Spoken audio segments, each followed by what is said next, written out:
This on? Can y'all hear me now? Yes? Yes, so there we go. Welcome, welcome. The further you sit back, the more questions I ask you. Test, test, test. Okay. Okay.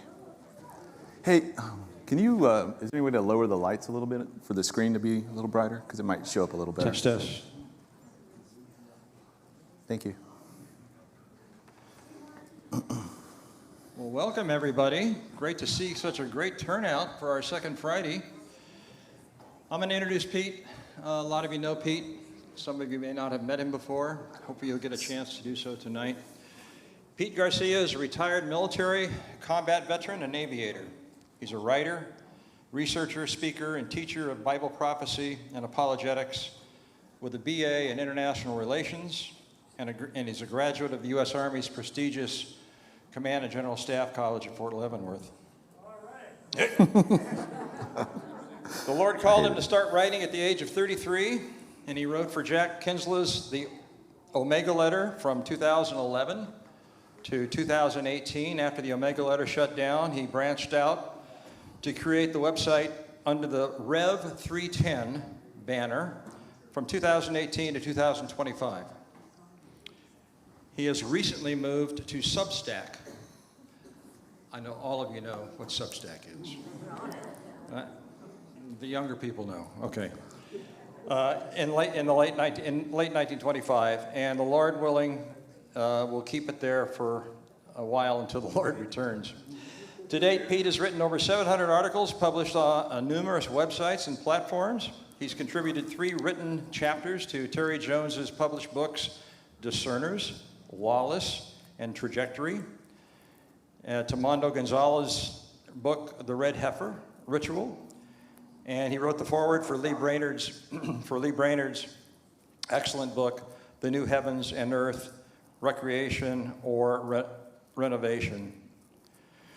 He has co-written 3 nonfiction books, The Disappearing, The New World Order, and the newest book, The Unholy Trinity. He co-wrote a fictional book with Toby Neighbors, Apocalypse 1%, and published 3 of his own Christian fiction novels, Hobo Volume 1 and 2, and Kingdom of the Ring.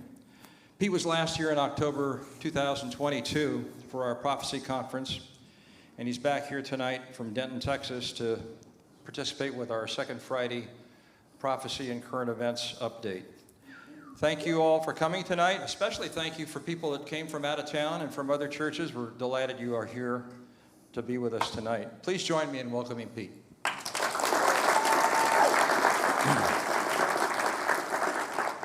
Well, thank you all for coming. Let's open in a word of prayer real quick. Dear Heavenly Father, we just thank you for the time tonight. We thank you for the fellowship. We pray that you would bless this event, bless the speaking and the hearing. Lord, just pray that your Spirit would move amongst us and that you would guide and direct all of our thoughts and conversations and questions and answers and all of this, Father, that it's to your glory. And we just thank you for sending your Son to die for our sins, and we love you and we can't wait to see you. In Jesus' name we pray. Amen. All right, so hello, welcome. Let's see. Yeah, it's a little better, I think. I get into a lot of debates from time to time with post-trib guys, and they're always like, the church has got to go through the tribulation. I'm like, well, why? And well, the church has got to be purified. And I'm like, so that equals purification. They're like, yeah, the church is, we're all Joel Osteen and, this and that. And the church in the West is very, corrupt, and the church in the East is persecuted and this. And I'm like, well, if that's the measure of your idea of purification, you can get a flight to Pyongyang tonight and go be a Christian missionary in North Korea, if that's your definition of what it takes to get to heaven. I mean, if that were really true, if they really believed that, they would be booking all flights, right? They'd be going to Iran, China, but they're, keyboard warriors.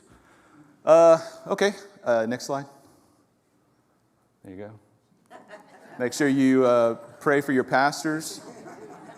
I am not a pastor. I have been a commander for a couple of years, and I can tell you that 2 years was about as much as I could take of handling everybody's problems. the fact that a pastor stays with a church for years and years on end. The preaching is that's the easy part. It's the everything else, the running of the organization, the problems, and all right, next one. I don't know if you guys can read that. So sorry, no room at the inn. There's a convention in town, National Association of Prophets this year. Its theme, make way for the Messiah. All right, next slide, please. And I came up with this one.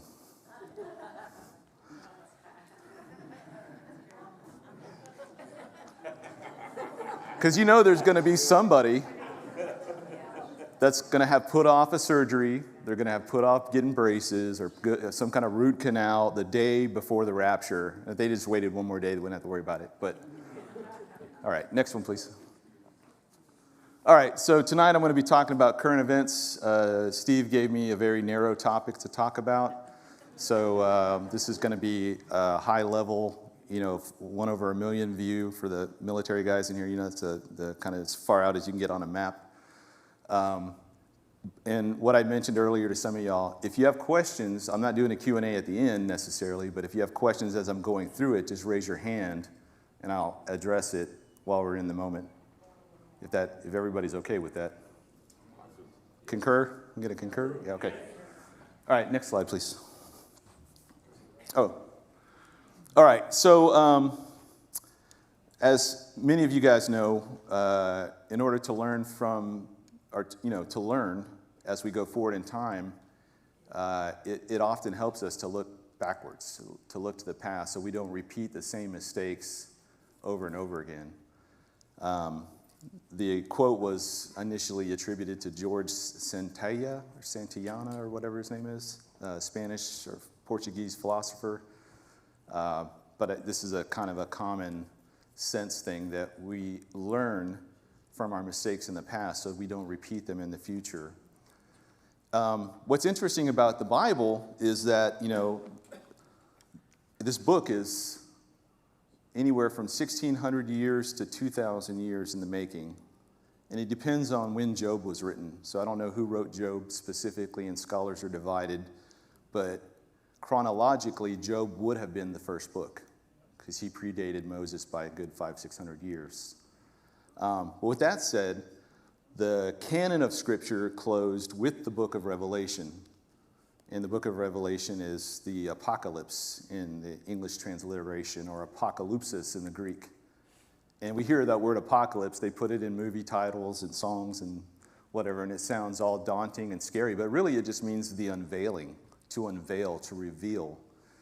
The Roman Catholic Church included in their Roman Catholic Bible the Apocrypha, which is kind of the opposite of the apocalypse. It's the kind of the hidden, right? It's this hidden texts that were somehow lost over time. And the Roman Catholic Church didn't even add that to their canon until like the 1500s. So it's not like it goes back to the first century. But with all that said, it's interesting that the Bible closes with the book of Revelation, and the book of Revelation itself gives us the outline how to read it. Revelation 1:19, where Jesus tells John to write the things he's seen, write the things which are, and the things which shall take place after these things. So you go forward in time. Now we're almost 2,000 years removed, or we're over 2,000 years since the book of Revelation was written. No, we're not. We're almost 2,000 years to the crucifixion. So Christ was crucified in 33 AD, and we're coming up on the year 2033. So we know we're coming up on this anniversary, very significant anniversary. And I'm not going to be dogmatic and say that the Lord has to come back by 2033. We can look back in history and note that from Adam to Abraham was right around 2,000 years. From Abraham to Christ's first coming was 2,000 years. And now we're coming up on the third iteration of it. So we're within spitting distance, as we say in Texas, to a possible, second advent of Christ. And whether 2033 marks the beginning of the 70th week or the middle or the end, I think 2033 falls in there somewhere. So we're close. We're in the season for sure. And what I want to talk about tonight is a lot of the things that are happening and how we can do what we do in the military, we backwards plan from something to, so for example, if back in January we had the operation, I forget the name of it, that went down and got Nicolas Maduro. What was the name of that operation? Anybody remember? Blind Fury, or I don't know, it was some cool name.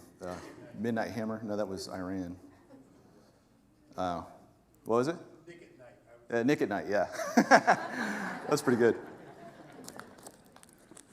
But from the moment they knew they were going to kick in his door to his bedroom, they would have planned from that moment, go backwards to when they launched from the ship, the carrier, whatever, to actually execute. So you start at the moment of execution and work your way backwards to make sure that your time on target is, plus or minus 30 seconds.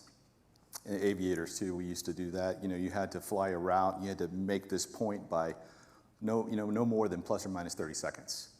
So they call that time on target, right? So for the Apache guys, they would have to be able to put steel down range at a precise time, precise place.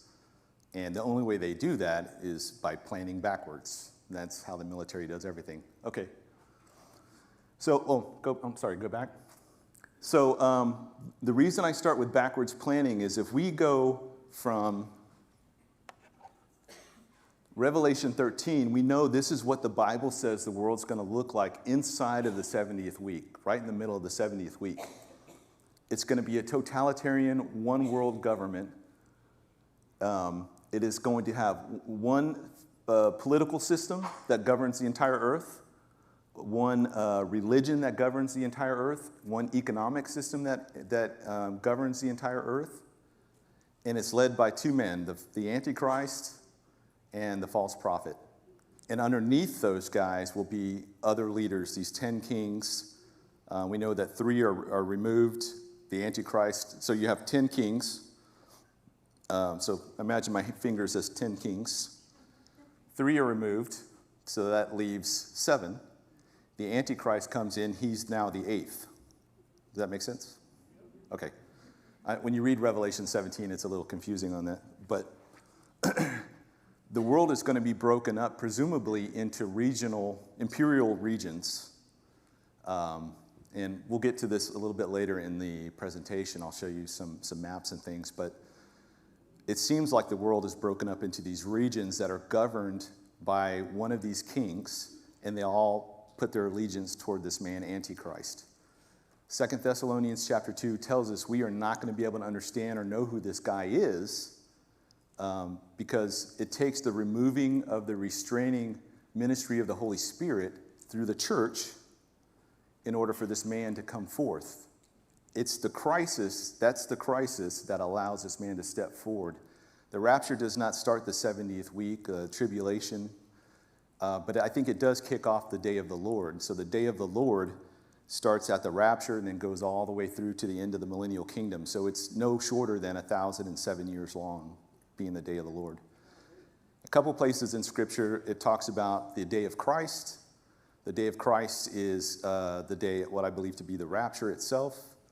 But the day of the Lord is an Old Testament phrasing. It's also used in the New Testament. Sometimes it's used as a specific day, and then sometimes it's used as a period of time.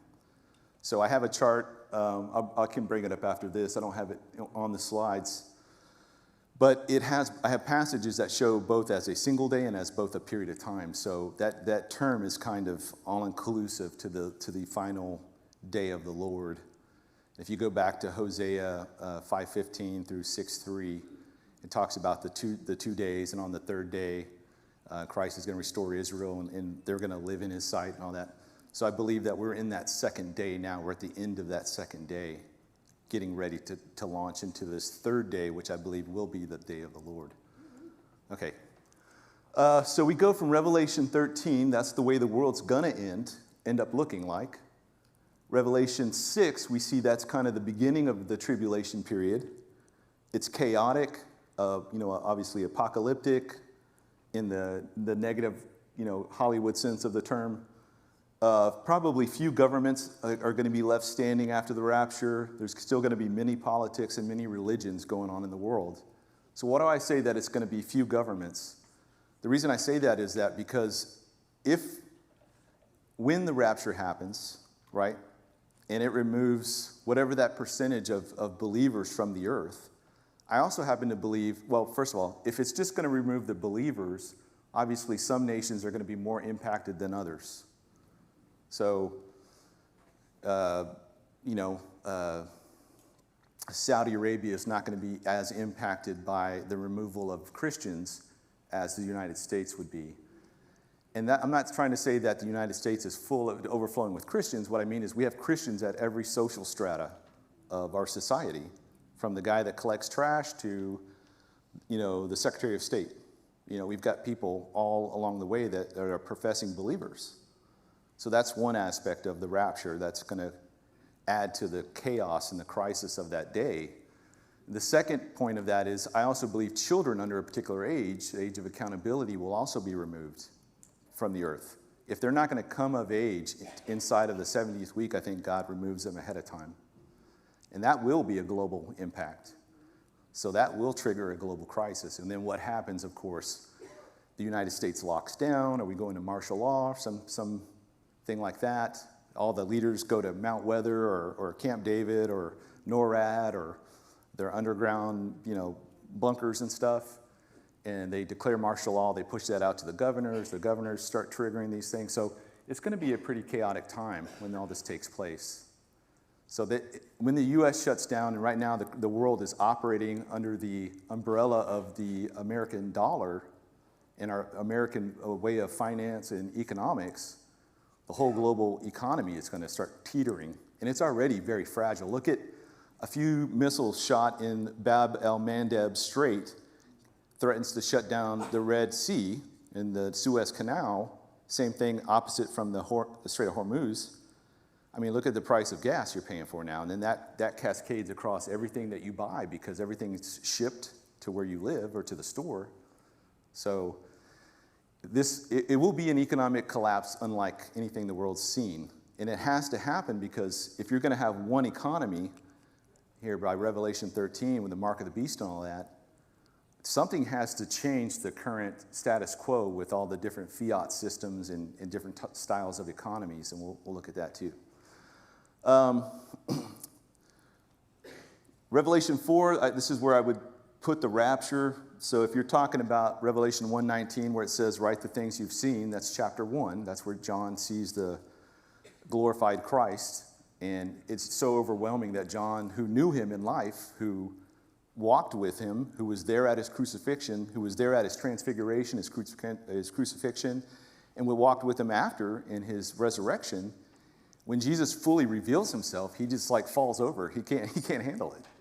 I think that would be the case for any of us. So if even an angel appeared in front of us, angels are about 10 feet tall, and one just popped up right here and showed himself, we would all like possums. You ever seen a possum and you scare a possum, they just kind of fall over?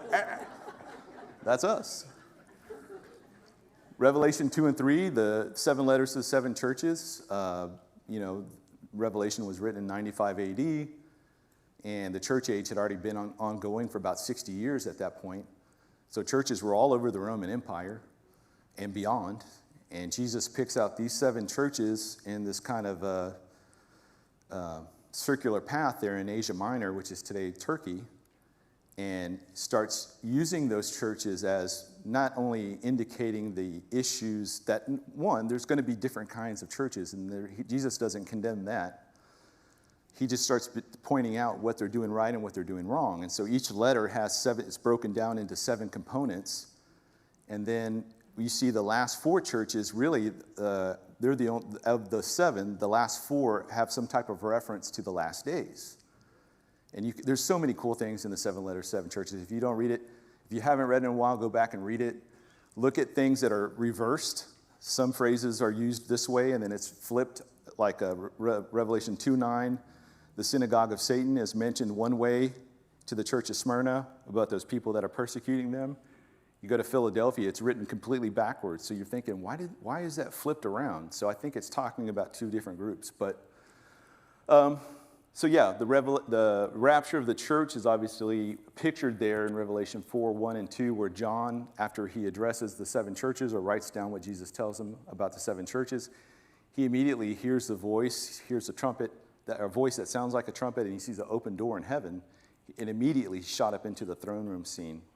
So from there on, the church, the ecclesia that we see mentioned like 19 times in the first 3 chapters, is not mentioned again ever in the book of Revelation. In fact, when you read the 7 letters, this is not scripted, I was just thinking about this, the 7 letters, in each of the letters, it says, he that has an ear, let him hear what the Spirit says to the churches. When you get to Revelation 13:9, it just says, he that has an ear, let him hear what the Spirit says. It does not say to the churches. Now, there will be people inside of the 70s week that are believers. We call them the tribulation saints. They are a different category of believers, just like the Old Testament believers are a different category from the church. There's nothing wrong with there being diversity in the body of Christ. We've taken diversity and kind of perverted that meaning in modern terms, but look at the animal kingdom, look at the cosmos, look at the way nature operates. I mean, God has put diversity into everything. Even us here tonight, I mean, we all look different. We're all different backgrounds, different ages, different experiences, ethnicities, etc. And there's going to be a lot of diversity in God's kingdom. Okay, so let me get back to where we are, which is here. We're in the present day, 2026. I would say I probably have even mistyped that. Instead of saying growing cold in terms of the attitude of the population and society at large, we're already stone cold. We're already there. You look at how much attitudes have changed online, just interacting with people from, say, from today to like 10 years ago. What was tolerated today would not have been tolerated 10 years ago. Just the level of vitriol and just the anger and the malice and it's just so rude now. It's just, and the church in this regard largely isn't a whole lot better, especially when you're arguing about theological things or whatever, or differences of opinions on different topics. So we're there. We're growing cold, or have gone cold. We live in a very kind of dystopic age right now. You got flock cameras everywhere. You're recording. We basically are, even in Texas where I'm from, where it's, a high value on liberty and personal freedom and stuff like that. Got flock cameras everywhere. Recording everything you do. They drive and they get your license plate. They get your registration. They can pick up who's in your car. They start to develop over a period of time. They'll develop a pattern of life. Okay, this guy travels down this road every single day at this time, and then he comes back at this time. And all of that stuff is feeding into a system that goes where? Like, who's getting all this information? I mean, well, we know who is getting all this information. That's why we need all the data centers and stuff, right? We got many different kinds of governments. We got many different kinds of politics or political systems. Many different kinds of religions. So right now, the world is kind of this tinderbox waiting to just explode into a flame. It's just the next right crisis. Next slide, please. Okay. Mentioning the Revelation 13, you get the image of the beast that comes out of the sea. So first you get the first beast that mentioned is coming out of the sea. We know from Isaiah, and then again in Revelation 17, the sea represents the sea of nations. The sea is very tumultuous and dangerous, and men have always feared the open waters for good reason. Storms and the things that swim underneath that you can't see. But the beast that comes out of the sea has 7 heads, 10 horns, and 10 crowns. Skeptics and scoffers of Bible prophecy will say, well, you don't know what that means. That can mean anything, da-da-da-da-da. But the thing about Revelation, it's one of the most heavily Old Testament, New Testament books that we have. It points back to the Old Testament over 800 times, either in allusions, echoes, symbolism. So in this case, the symbolism from Revelation 13, this beast that has 7 heads, 10 horns, and 10 crowns is the same beast that is the 4th creature that Daniel sees in Daniel 7, the fearsome beast that comes forth with the iron teeth and tramples on everything. And then that same beast is the same symbol from Daniel chapter 2, which is the bottom of that statue that Nebuchadnezzar dreamed about. The head of gold, arms and shoulders of silver, abdomen of brass, and then legs of iron, and then the feet are the legs, or feet iron mixed with miry clay. And you have 10 toes, right? So there's 10 toes, and then you get to the horns, and it all ties. It's all the same thing that they're pointing to, and this is final world government. And this beast comes out of the sea of nations. So I think after the rapture of the church, what the Bible points to, at least in the chronology here, is that it takes a global crisis of some magnitude, which I think only the rapture could be, or only the rapture could pull that level of crisis off, and it's going to force the world governments to realign. They're going to have to. And I would not be surprised if at the moment of the rapture, you're going to see, or not you, but people are going to see UFOs or UAPs and all sorts of stuff happening in the cosmos and the skies above us.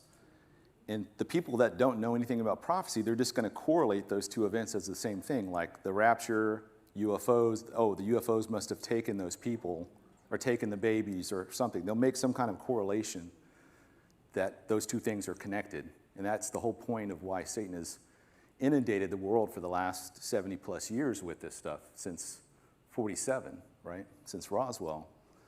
And not just in the United States. I mean, these things, Roswell's happened all over the world in different places, and these governments have all kept them secret to certain degrees. We know from the Russians have had their experiences with UFOs. We know that the Chinese have. Major other nations have done the same, the British and many countries in South America. So those things are happening. There's no denying that they're happening. We have military pilots with FLIR cameras on their jets and helicopters, and we can catch these things on radar and satellite. So we know that these things are putting off signals and signatures.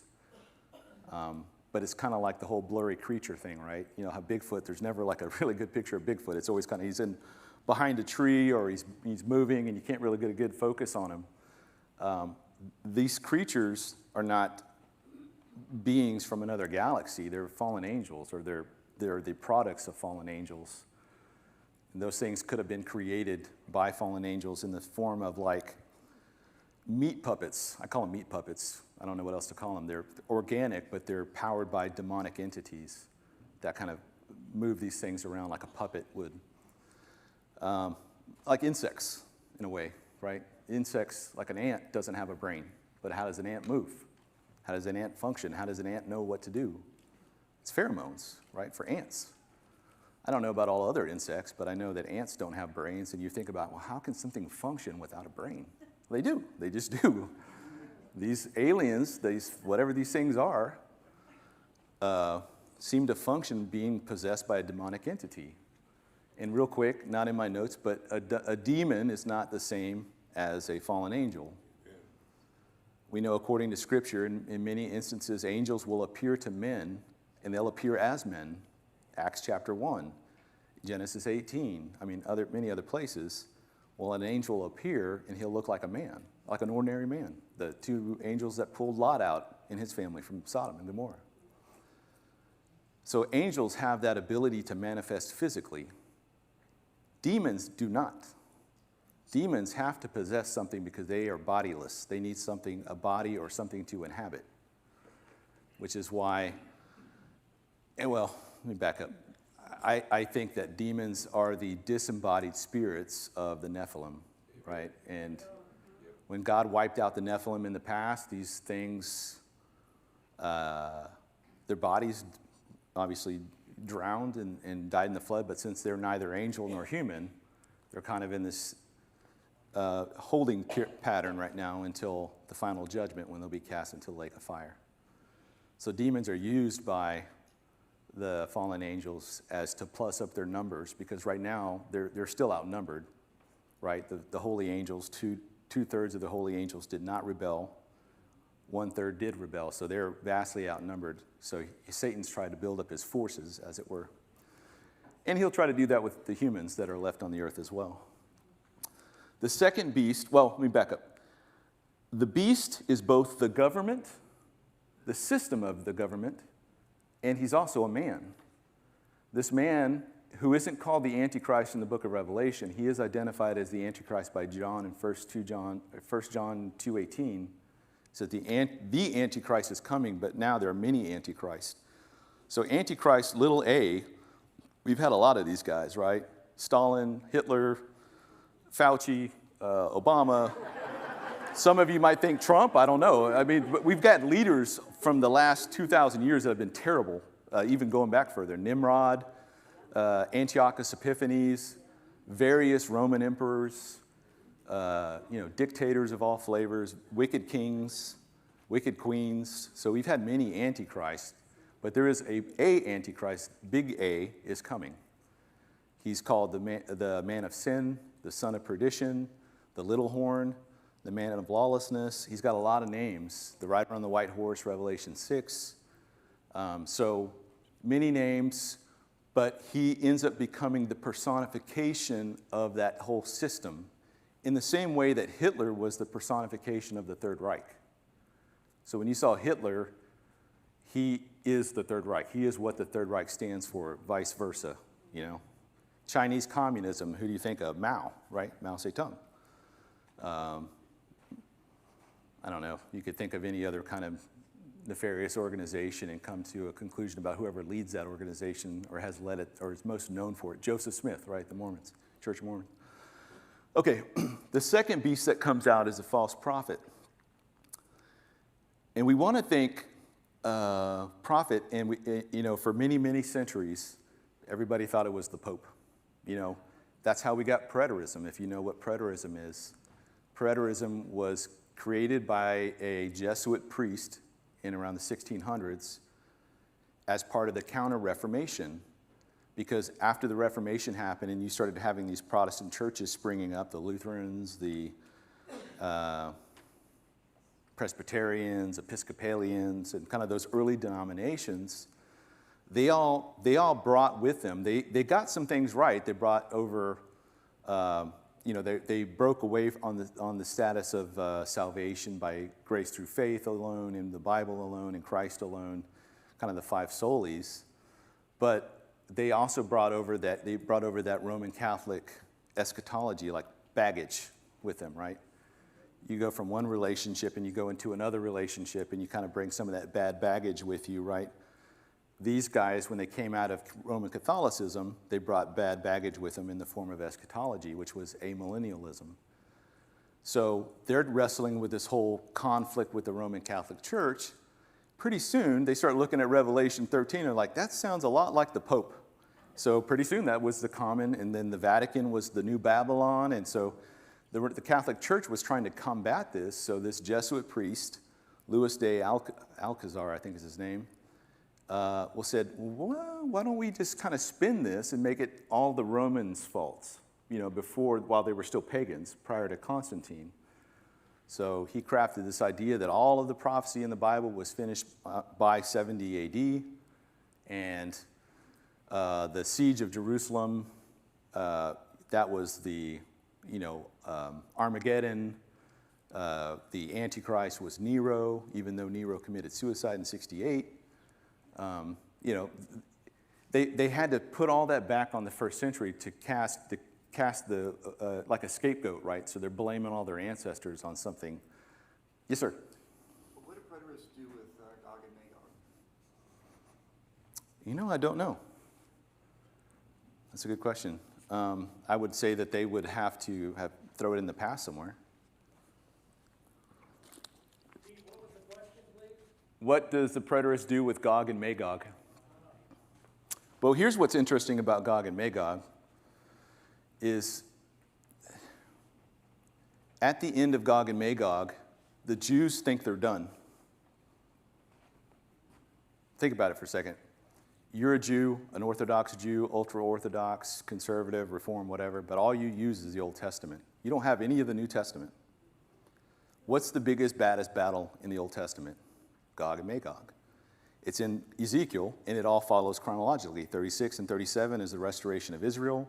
38, 39 is Gog and Magog. This massive kind of quasi-global armies march against Israel, and God supernaturally delivers them. And then what happens from chapters 40 through 48? Anybody?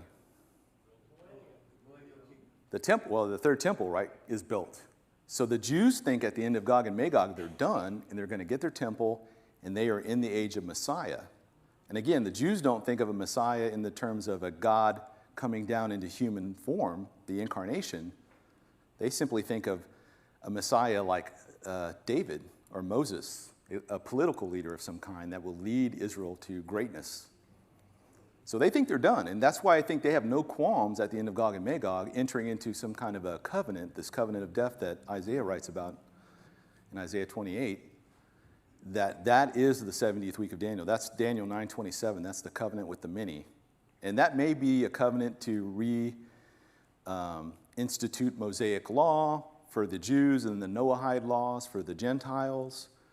And the Europeans, I think the Antichrist will be European of some flavor. He could be the Assyrian or have some type of Middle East background and also have maybe even some Jewish background or European background.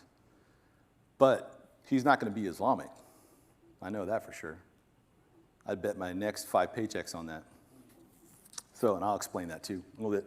Good question, but I don't know what the preterist, in fact, I've never even had that conversation with the preterist.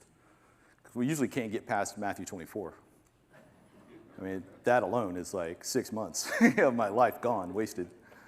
So, thank you. That was a good question. I will find that out, though. Next slide, please.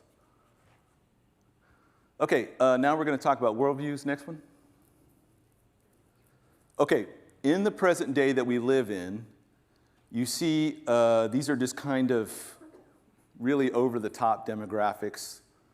I'm not talking about any particular country. I'm just talking about the general continents and kind of where they are currently in the world. Europe is a mess and has been a mess significantly for the last, since the mid-90s, I would say. And even now, today, they're literally at the breaking point with all this mass immigration from the Middle East and from North Africa, and Islamic cultures coming in, not assimilating, terrorizing the women, killing the men, doing all sorts of mayhem, protesting on the drop of a dime. And from the UK, which I'll be at next month, all the way through to really all the way through Europe, with the exception of a couple of countries who don't allow any immigration in from those parts of the world. I think it's right now, it's Poland and I want to say Hungary are the two that do not let in Islamic immigrants or don't let them stay there.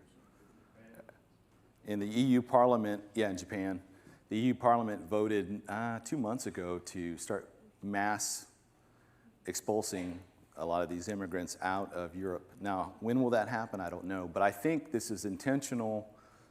Well, we know it's intentional, but I think there's a reason why it's being done this way, and I'll explain that in a little bit. Africa right now, Africa is the home of Ebola, of Al-Shabaab, of Christian martyrs. I mean, Africa is a massive continent, and it has a lot of problems. Starvation, pestilence, famine, drought, wars, it's all there. They got it all. And but they also have stuff that the whole world wants. They've got rare earth minerals, they've got diamonds, they've got all sorts of things that the world wants to tap into, including places like China and Russia and Europe. Everybody wants something from Africa. They want to export something. And if they can't get the minerals or whatever, they still do the slave trade. It's still going on in Africa. It's still very active, especially between the Muslim north and the non-Muslim sub-Saharan Africa tribes that are along those borders, especially in places like Sudan and Ethiopia, Kenya, Somalia, Somaliland. Well, I think Somaliland might actually be carved out as, who knows what where Somaliland is or what it is? A few people, right? It was a break-off of Somalia in the early 90s, and they've basically been a fully functional democratic country, like normal country, not run by warlords or anything like that. And so right now, the only nation that's recognized them as a nation is Israel. But I wouldn't be surprised if Trump does not recognize them before his term of office ends. I think he will do that. And they're strategically located right across from Yemen, who has the Houthis that are trying to shut down the Strait of the Bab al-Mandab Strait. And then we've got Asia. Asia, obviously, we think of Asia, we think of high technology, huge populations, Hinduism, Buddhism, Shintoism, Taoism, Jainism, all the isms. And you got communist China, which kind of dominates most of the continent there in Asia. And Xi Jinping is not a young chicken anymore. He's getting up there, and he has no close successors to him. He's basically wiped out his successors. Anybody that could be a threat to his rule, he's gotten rid of. So he doesn't have anybody to replace him that we know of, that Western intelligence knows of. And getting stuff from the Chinese, spycraft-wise, is very difficult. At least from our perspective, trying to get information on who's set to replace Xi Jinping.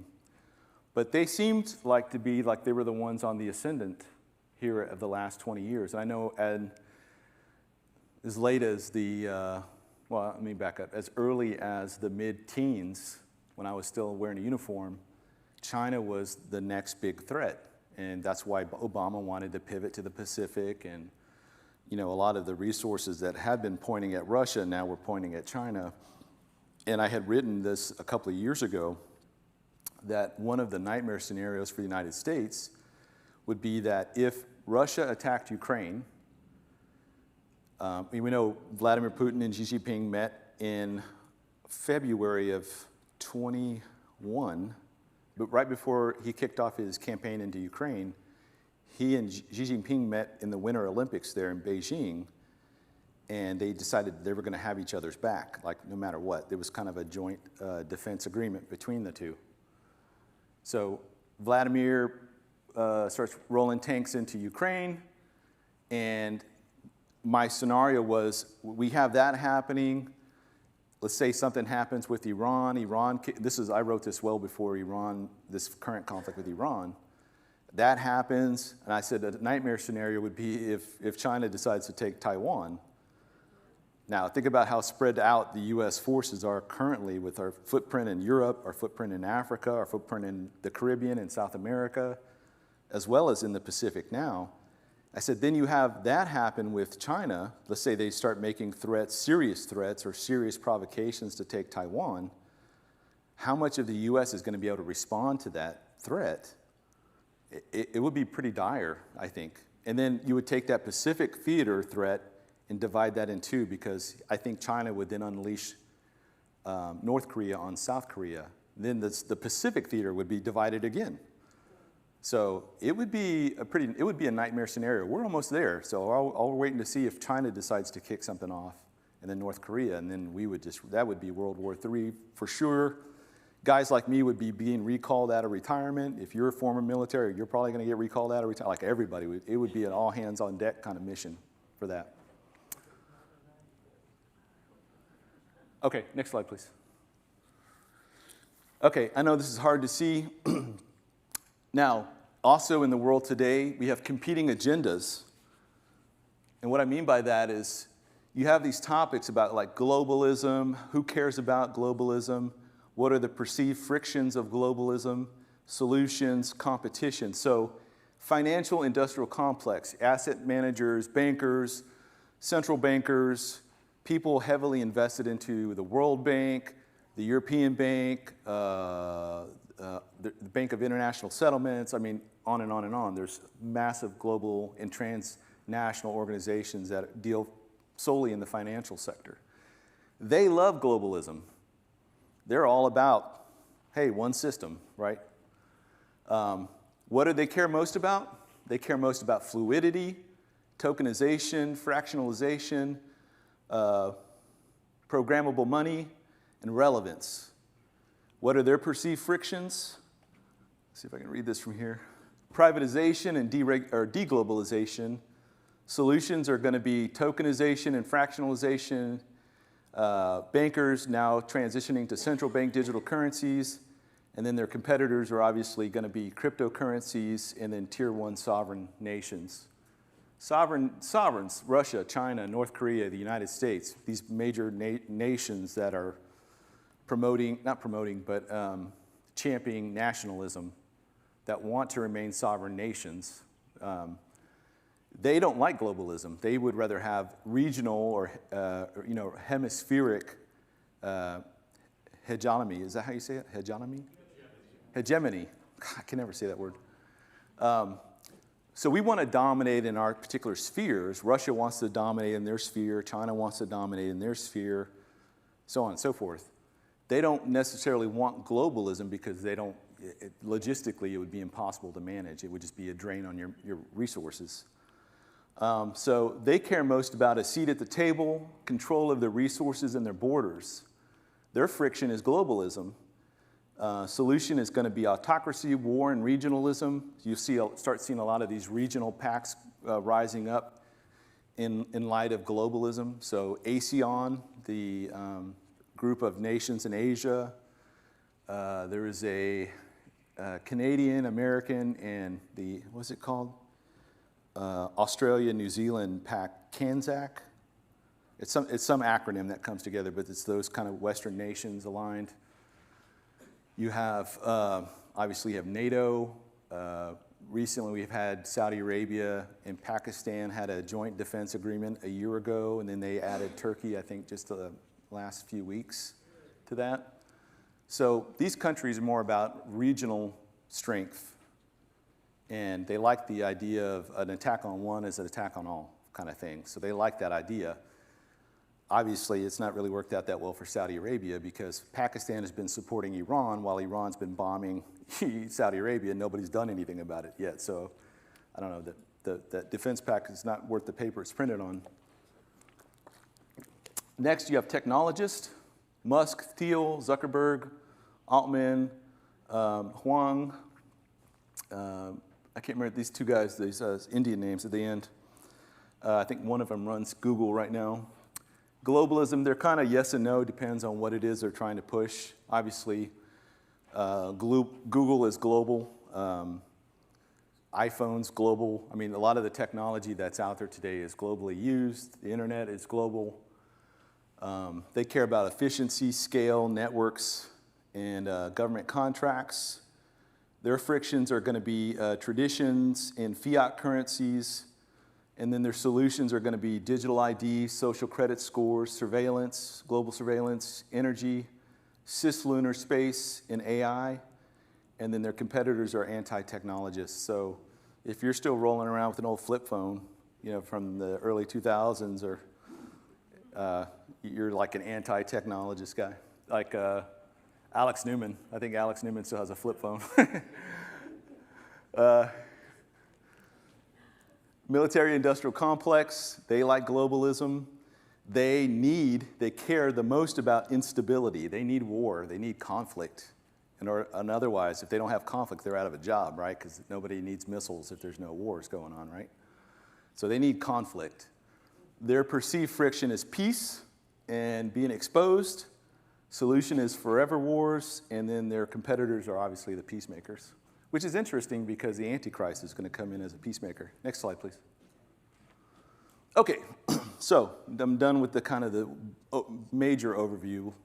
I'm going to start drilling in a little bit. And I have here thesis, antithesis, and synthesis. Does anybody know what this represents? Hegelian dialectic, right? Now, Hegel back in the 1800s this wasn't his was more of a philosophical existentialism kind of thing, whereas Karl Marx took that idea and then applied it to Marxism, right? And how do you manipulate peoples and governments to get what you want? So right here, in terms of this presentation, the thesis is the initial idea, rule, or state of things that is accepted as true or functioning for a time. In other words, the current state of things, like the way the world is today, right now, currently is like the thesis, right? And the antithesis is going to be the reaction or opposing view or contradiction that emerges to challenge the limitations of the thesis. So an antagonist arises and challenges the status quo. And then the synthesis is going to be a higher level resolution that merges the valuable truths of both the thesis and the antithesis while overcoming their conflicts, which then becomes a new thesis for the next cycle. And a lot of times, the synthesis is determined way before any of this is ever put forth. It's already like where we want to take things at the end. We already have the end in mind, right? So, next slide, please. Right now, in terms of just religions, we have many different competing religions and ideologies in the world today that are trying to dominate the social, strata across societies. They want to have relevance. They want to have influence. They want to have power. And everybody's kind of competing, some more than others. So some of these belief systems are not evangelistic in the sense of like they try and go out and make converts. Some are. Some are very heavily, Next slide. The antithesis is that one religion rises attempting to dominate the whole world through violence. In this case, it would be violence, the sword, or proselytization, or immigration and birth dominance. So even if I didn't have this slide up here, if I mentioned those kind of qualities of a religion, most people would say it's Islam, right? Islam spreads, they outpopulate everybody, they have more babies than everybody, and pretty soon, while they're the minority in a particular culture, they remain peaceful and they remain docile and they remain, we get along, we just like to make shawarmas and we like to do this and this, we da-da-da-da-da. As soon as they become the majority, the second they become the majority, they begin to impose their will in that particular community. And if you don't step in line, you're going to start paying for it, right? So in this instance, they are I would call the antagonist in this current Hegelian dialectic that we're in. This is intentional. Next slide, please. I don't have to rehash all the horror stories of what Muslims have been doing around the world for the last 30, 40 years, from, October 7th to the grooming gangs to the attacks in France, and this one is at that Bataclan concert.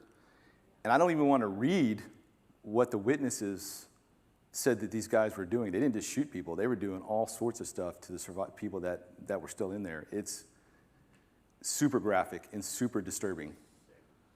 Burqas, women, you're not even a helpmate to a man. You are cattle. You're property. I lived in Afghanistan for a year and a half. Women are cattle. You don't got a voice. You don't get to be seen. You're just there to cook and make babies. That's it. And keep your mouth shut. And I don't care what moderate Muslims say. This is the end state for all of these Muslim societies. This was the attack in Mumbai, India.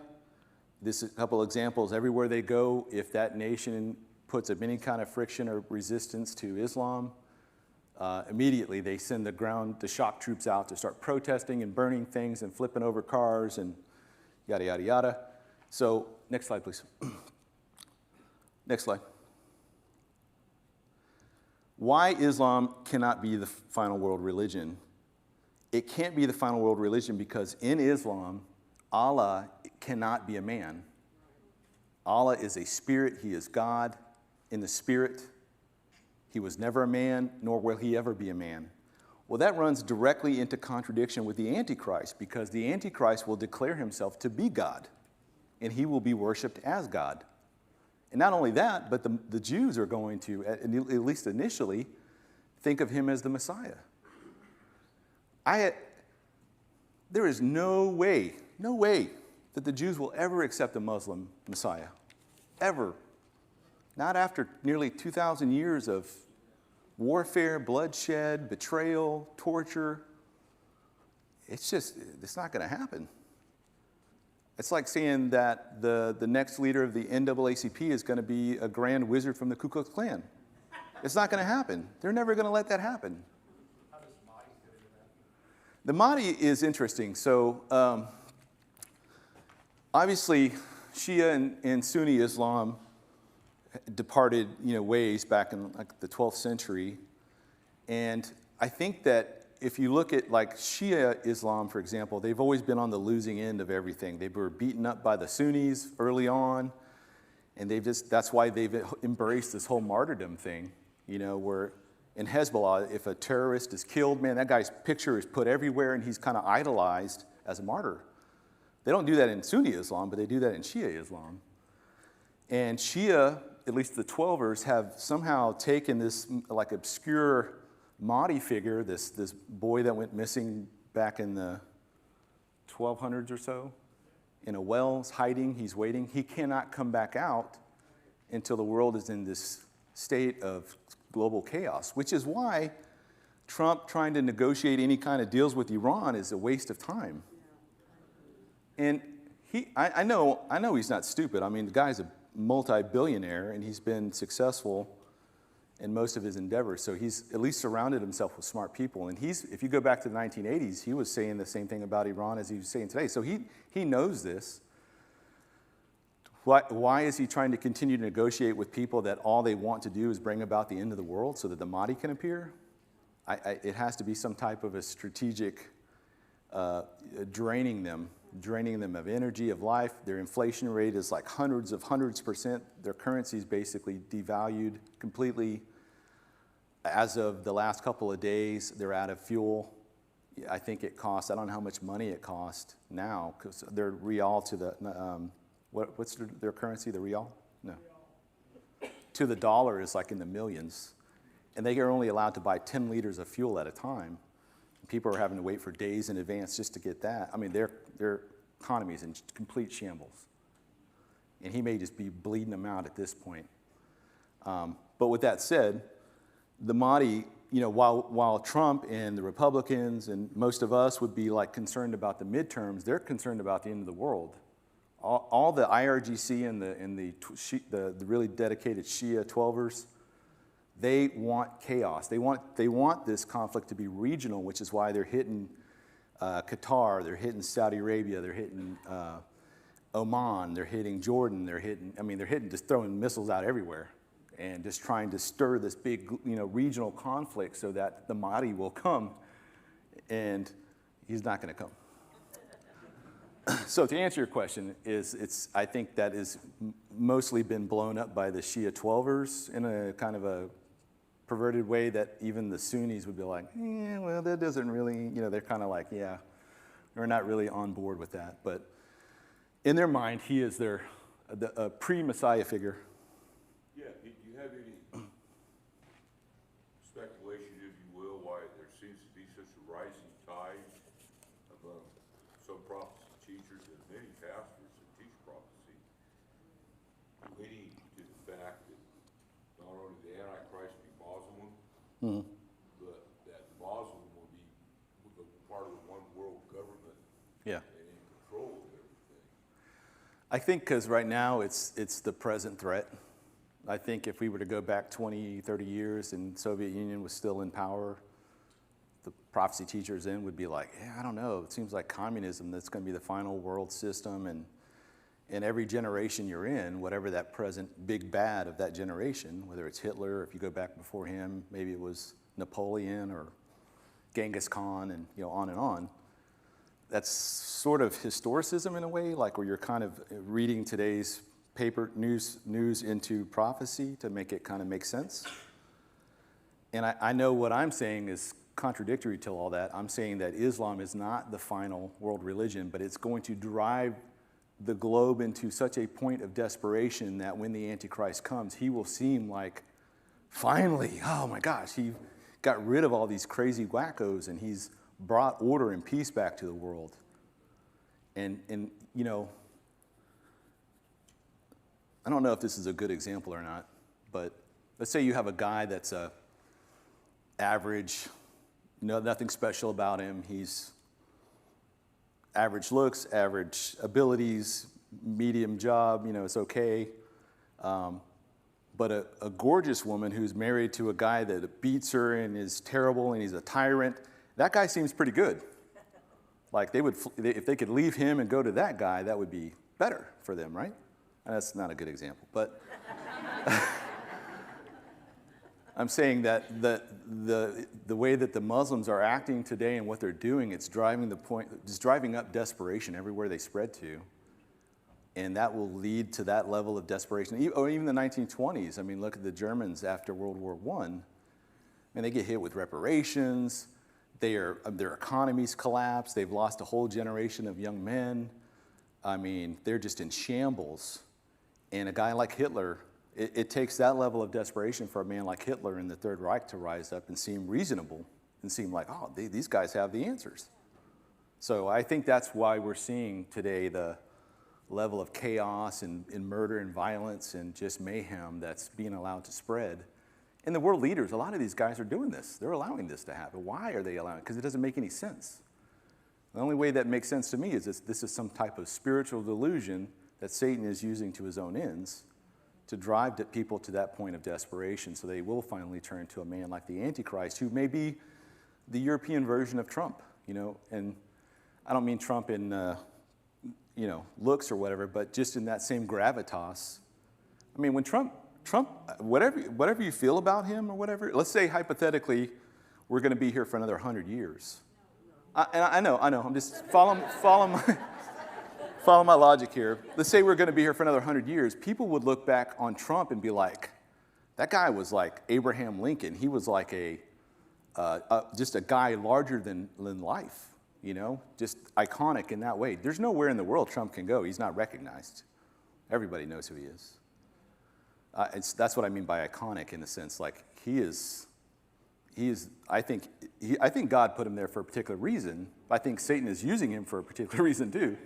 So, okay, next slide, please. All right, so ultimately, what I think the final world religion ends up with after the rapture, you have basically that creates a vacuum. The church is removed. The true Bible-believing Christians are removed from the earth. That's a vacuum. Gog and Magog, so the crisis from the rapture allows for the Muslim nations to finally look at Israel and be like, ooh, now's our chance, because the USA is completely in chaos, or they're locked down on martial law, they're recalling all their forces from around the world, et cetera. So the U.S. is not going to be involved in trying to fight other wars overseas when the entire U.S. is on fire, right? Israel's going to be left alone. And I think it's that point where Tayyip Erdogan in Turkey, who has not been involved in any of these conflicts thus far, he's just been plotting and waiting and building up his forces and getting all of this stuff ready. He's trying to assert dominance in the whole Gaza treaties and stuff. He had Mahmoud Abbas over there just a couple of days ago, and you can hear in his speech, like, the things he's leading with. He's trying to make this appeal for a new caliphate, right? The new neo-Ottoman caliphate kind of thing. And so he's going to rally the Muslims to march against Israel. Because Israel right now at that point is going to be alone and undefended, other than what they can protect by themselves. And they've expended a whole lot of ammunition and even lives and men, soldiers, in these current conflicts they've had with Hezbollah and Hamas and the Houthis and Iran. And they've largely been dependent on the United States for weaponry, for armament, et cetera, intelligence. But the intelligence goes back, we share it both back and forth with them, but they're not in the best place they could be. Plus, their political chaos inside of their own government is kind of, because so much of their government's been trying to get rid of Netanyahu, so they're very divided. So Israel won't be in the best place at that point. But they may have calmed things in their immediate fronts, but I think Tayyip Erdogan is going to take advantage of that global crisis of the rapture, and he's going to do a rallying cry, and you're going to see Muslims coming out of Europe. They're going to be coming out of the Stan countries, Uzbekistan, Kazakhstan, Tajikistan, Kyrgyzstan, Afghanistan, Pakistan, all the Stans.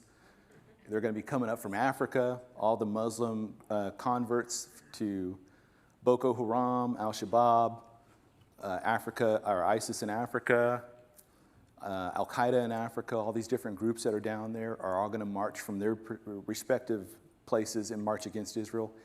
And God is going to wipe them out at the Battle of Gog and Magog supernaturally. And that, like I said earlier, Israel thinks they're done at that point. They think that's their Armageddon, right? And they're about to enter the Messianic age. Their new temple, the temple, the Dome of the Rock and the Al-Aqsa, which is on the Temple Mount right now, those get destroyed either through some type of missile. In fact, the Iranians almost accidentally bombed it a few months ago. Some of the missiles hit very close to the center of the Temple Mount. So something will happen with those buildings. They're going to be reduced to rubble. And that's going to be the last impediment for the Jews to rebuild their third temple. That's the last barrier that they had to get around. And now that's not a problem anymore. God supernaturally wiped out all their enemies. The dome and the Al-Aqsa Mosque are gone. There'll be nothing holding them back from starting that third temple. Yes, sir. What's your feelings on Psalms 83? Psalms 83. Well, Is it prophecy? If it is it already been fulfilled? I think it's been ongoing since 49, or from 48. Absolutely. I think it's been something that, because all the things, so it may be a precatory prayer, but at the same time, we're seeing how every time those enemies have attacked Israel, Israel's gotten bigger. It just expanded their territory. Even in this current conflict, Israel's moved into southern Lebanon because they've had to prevent Hezbollah. And now the Lebanese government has turned against Hezbollah, finally grew a pair and is like taking on Hezbollah. And now that the Iranians can't fund the proxies anymore, they can't pay the Houthis, they can't pay Hezbollah, they can't pay the Shia militias in Iraq, they can't pay Hamas. That's why Hamas is like, maybe it's time for a peace deal because we're not getting funded anymore. All the money is drying up for them because it's drying up because Iran is in shambles. So I don't know if I 100% agree with Bill Salas in the execution of all of the Psalm 83. I agree somewhat with Amir Sarfati that this has been ongoing. So it's somewhere in the middle there, I guess. Maybe it is both. It's a imprecatory prayer, and it's also prophetic. I don't know that it has to be either or. It's kind of like the whole Calvinism, Arminianism thing, right? Yeah. Yes, we have free will, and yes, God already knows. It's just, it's hard to wrap your mind around, but it can be both at the same time. H.A. Ironside had a book, or had a quote, and I'm paraphrasing this, where he said, talking about this whole idea of free will and predestination. He said, a man's walking, he sees this door, or he's walking down the path and everybody's walking in this direction, and he looks over and sees a door, and it says above the door, enter all, and he goes through the door and it says, who have been chosen from before the beginning of the world, before the creation of the world. So it's both. That God already foreknew who was going to accept him, but also it's still our free will that we're exercising. He just knows how we're going to exercise it. See, I just solved 500 years of arguing between Calvinists and Arminians in 2 seconds.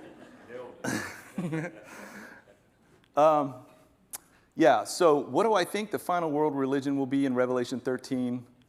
I think it'll have some of the attributes of all the religions. So you're going to have all Bible-believing, born-again, fundamentalist Christians are going to be gone at the rapture. All fundamentalist, radical, militant Muslims, both Sunni and Shia, gone because of Gog and Magog. That leaves a Christless Christian church back on the earth. These are the churches Christian in name only, and whether they're Roman Catholic or Mormon or Jehovah's Witnesses or Baptist or whoever, these are the people that were just kind of going through the motions and playing church on Sundays, but they really never converted. And then the rapture happens or they're left behind, right? And so you're going to have that crowd. You're also going to have the Buddhists who have no problem blending in with any other religion. The Hindus don't have any problem blending in with any other religion. Taoist, Shintoist, pagan, Wiccan. Even Islam at that point will be neutered in the sense of the militancy is going to be removed. Most the faith systems left are going to be kind of okay with just blending together, coming together. And then you add on top of that the whole UFO stuff, the cosmic stuff happening, signs and wonders, supernatural is going to be back to normal after the rapture of the church. It's going to be a hot mess, after the rapture. But the Antichrist is going to harness all that, and really the false prophet will harness all that into some type of a global belief system akin to the Noahide laws, that you can believe whatever you want to believe, You just can't be an extremist or an evangelistic in whatever that is. It's going to be kind of one system. And then at the midpoint of the tribulation, the Antichrist hijacks that, and now all the worship is directed towards him as God incarnate. And then, adding on top of that, all the technological stuff, artificial intelligence. We may even have the singularity at that point, quantum computing, holographic technology, the image of the beast. I mean, we're seeing now the technological capabilities. So the book of Revelation doesn't mention specific technologies, but it mentions capabilities. Those capabilities never existed until this generation. So, all right, next slide. Yeah, well, I'm going to go to my notes on this one because I have some numbers on this that I want to read out. Of course, my computer is completely asleep.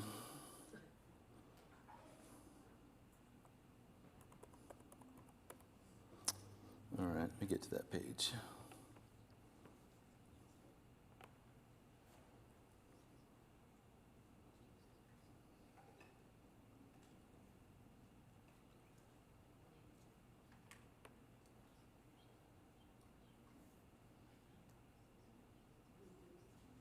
Here we go. All right. Latest numbers. And I put this down as logistics in the war chest, and global reach for Roman Catholicism. Right now, I think Roman Catholicism will be the mechanism by which this global religion will be pushed throughout the earth. And I'm not saying that all Roman Catholics, there are born-again believing Roman Catholics that for whatever reason don't leave the church because all of their family goes there, or that's the only church that is in the area, in most of European history for at least 1,000 years, the only Christian church they had was a Catholic church. There wasn't any other kind of churches. It was just that, So God doesn't save us by denomination. It's an individual relationship. So I do believe that there are Catholics that we'll see in heaven, not because of Roman Catholicism, but because they went beyond that and had that personal connection with the Lord. So Roman Catholicism claims 1.4 billion baptized Catholics worldwide, its presence in virtually every country, 220,000 parishes worldwide, hundreds of thousands of clergy and religious personnel. They have centralized leadership, so you have the Bishop of Rome, the Pope. In the Vatican, or the Roman Curia has the bishops, the bishops are in the diocese, you say that? Diocese? And parishes. Highly developed hierarchical command and administrative structure. The Vatican maintains formal diplomatic relations with most countries. Their institutional infrastructure is vast. It's a vast network of churches, cathedrals, monasteries, seminaries, universities, schools, hospitals, charities, and relief organizations. Major international humanitarian and missionary networks. We don't have a financial figure with how much the church, the Roman Catholic Church or the Vatican has, but it's believed to be the wealthiest organization on earth. And I think next to them is like the King of England, like the royal family, but the Catholics for sure it's like the top one or two wealthiest organizations on the planet. And that includes all of their collective assets, real estate holdings, investments, historic properties, art, educational institutions, healthcare systems, political diplomatic reach. Obviously, the Holy See operates a worldwide diplomatic corps, the permanent observer at the United Nations, ability to communicate through bishops and institutions across national borders, significant cultural influence in Europe, Latin America, Africa, and the Philippines and parts of North America. Communications, obviously the Vatican News, radio publishing, diocese media, again, universities, schools, parishes, networks. Bottom line is that in terms of Christendom, and when I say Christendom, I don't mean that that's all true Bible believing. I just mean people that claim Christianity. They're the most well-off. And beneath them, by several numbers, is the Mormon Church, which is also very incredibly wealthy, very well organized, logistically, et cetera, et cetera. So some of the top organizations that claim Christianity are also some of the wealthiest and most powerful and well situated to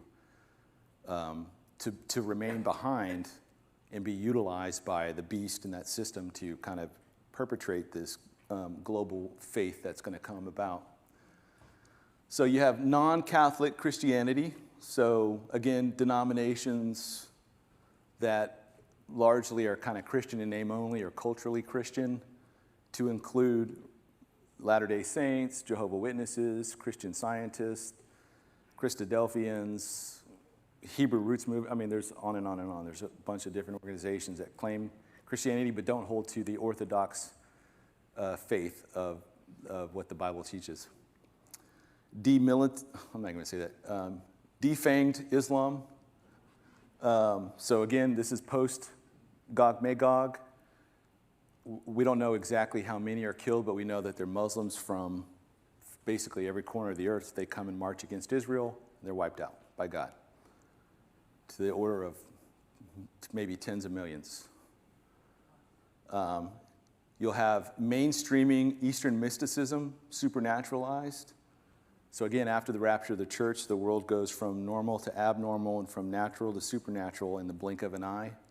We know that the two witnesses show up, right, at some point after the rapture. These guys can shoot fire out of their mouths. They can call fire down from heaven. They can stop the rain. We know that there's these demonic locusts that come out at the middle of the trumpet judgments that torment people. I think that there is going to be people with supernatural abilities, much in the same way that like the Pharaoh's magicians could mimic what Moses was doing. They'll have that real kind of super magical capabilities to mimic God. You'll have eco-environmental paganism amplified a couple of years ago. Next slide. Yeah, Pope Francis had put out the Laudato Si, and basically he's got his like 10 commandments for the environment. Yeah, they acknowledge God, but then they kind of direct all the worship back to the earth, that the earth is like, really should be our focus. And you don't have to read all this to get the gist of it. Next one. Okay, next. And I have these PDF. I can post this somewhere if people just want the slides after this as a PDF. Okay, so not only did the Pope have his Laudato Si, which I think he put out in 2019 with the 10 Green Commandments. We know in 2023, I believe, there was an Israeli interfaith group that also, they went to Mount Sinai and they had these 10 commandments of the environmentalist movement. They on like these little tablets, and they broke them just like Moses did. Kind of a mockery of what happened there on Mount Sinai. And so somehow the environmental worship of the earth, Gaia, that's going to bring in all the pagans, all the Wiccans, all the, people that love to, that are, what do they call that, pantheist, everything is God kind of thing. That'll bring in that group. It's going to be enough to attract everybody. It's going to be a big tent group that everybody's welcome. All these different faith systems will be able to come in. We're just all going to get along and kumbaya and hold hands. And by the way, it's going to have power. Like the false prophet, I think, is going to have real supernatural power to do signs and wonders, these lion signs and wonders. He's not going to just be like your, Joel Osteen or Ken Copeland and I'm trying to think of all these guys on TV, Jim Baker and all those guys, They're not going to be talking. They're going to be able to do things. They're going to be able to, do something, magical and show stuff. It's going to be, again, that restraint is removed from the earth. The Holy Spirit has been restraining evil writ large since Acts chapter 2. Now, when I say that the restraining ministry of the Holy Spirit is removed from the earth, I don't mean that the Holy Spirit is removed from the earth, because the Holy Spirit is omnipresent. He's everywhere, all at the same time. The Holy Spirit was just as much on the earth in Acts chapter 1 as he was in Acts chapter 2 when he came down as cloven tongues of fire, right? The Holy Spirit's been on the earth since Genesis chapter 1, 1 and 2. He's the part of the Godhead, so he's there. So it's not that the Holy Spirit is not here, and he's still going to be drawing people to Christ. It's that his function has changed in this point in time. His mission will have changed in the same way that Jesus' mission, when he first came, he came to die. He's not coming to die a second time. He's got a different purpose to come for, to reclaim earth as king, right? King of kings and Lord of lords. So the Holy Spirit's role changes during this particular period of time. And so the Holy Spirit will still be here on the earth, still drawing all men unto Christ, still convicting people and sealing people. He's going to seal the 12,000 from each of the 12 tribes of Israel, with the exception of the tribes of Dan and Ephraim. But he's going to seal the rest of those. And then potentially, if you've read the Left Behind books, believers get sealed with a mark. I don't know if that's true or not. It'd be cool if it was, but we also know in Revelation 13:7 that the Antichrist is given authority to kill all the people that believe in Christ. And we know that their number, the people that are killed by the Antichrist in that system, is innumerable. Because if you read Revelation 6, the fifth seal judgment, and then you go to Revelation 7, where it talks about this innumerable number of people that are before the throne of God with the palm branches asking how much longer. And in the next chapter, John hears this number of this army of horsemen, and he says there's 200 million. I heard the number. But he doesn't know what the number of the saints are, but he knows that these guys are 200 million. So it's either more than 200 million. It's going to be a vast number, I believe. Okay, let's move on to economics. Is there anything you want me to touch on real quick before we move on? Yes, sir. I don't want to take advantage of asking questions. No. We got all night, right? So many questions come to mind, try to narrow them down. Said to ask, before we move on to economics, I was curious, earlier we were talking about, the train of thought's always been that the Pope would be the false prophet. If you look at the Roman Catholic Church as being the global religion, that's probably how it's going to happen. Do you think the false prophet is going to come out of the Catholic Church, or what's your thoughts on where the false prophet may emerge from? I don't even think he'll be religious. I think actually, if I had to pick a candidate right now, if it's not him, then it's going to be worse than this guy like Noah Yuval Harari. Because that guy's a true believer. He's a believer in transhumanism in the same way that I believe in the Bible is true. He believes that we're animals, we're just evolved animals, and we're going to keep evolving into this next state, which is transhumanism. That's that transitory state until you get to some evolved, deified version of mankind, which is what they're all hoping to get to with artificial intelligence and with digitalized immortality and radical de-aging or anti-aging. Yes, ma'am. Could you repeat the questions when someone asks? Oh, I'm sorry. He asked, do I think the Pope or the false prophet will come out of the Vatican? Out of the Catholic Church. The Catholic Church. Dominant religion that pulls everybody together. I don't think he will be religious in the way that we think of that.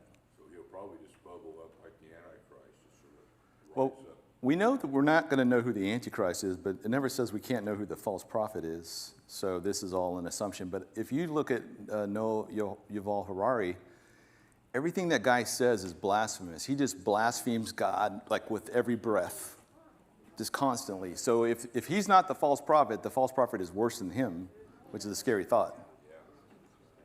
But his religion is transhumanism, and he wrote a book called Homo Deo, basically the deification of mankind and how we get there to become our own gods. And so, if it's not him, He's a good candidate. the false prophet would be. It's hard to imagine somebody worse than that, really. Next slide, please. Thank you. That's a good question. Okay, economic systems of the 21st century. This is a lot of stuff. I don't want to read all this to you, but you got market capitalism, social market economy, mixed economies, state capitalism, command economies, and then you have theocratic economies, and you have traditional or communal economies, like villages that all kind of grow the same crop and share everything, share eggs and all that. That's mostly in the rural areas of the world. But for the rest of the world, we've got these varying systems of how we buy and sell. But again, if we go back to the first slide I showed you, we know the world ends up under one system, that all of the buying and selling is controlled by this man, the Antichrist, through the false prophet, and with the enforcement of this thing called the mark of the beast, which is 666. For millennia, people have wrestled with, what is that? How can one person control all buying and selling? If you lived in the 1st, 2nd, 3rd, 4th centuries, you had an emperor, a Roman emperor. How could the Roman emperor, let's say it's Domitian or Diocletian or Constantine or whoever, how can he control what's happening in China or anywhere else in the known world at that time?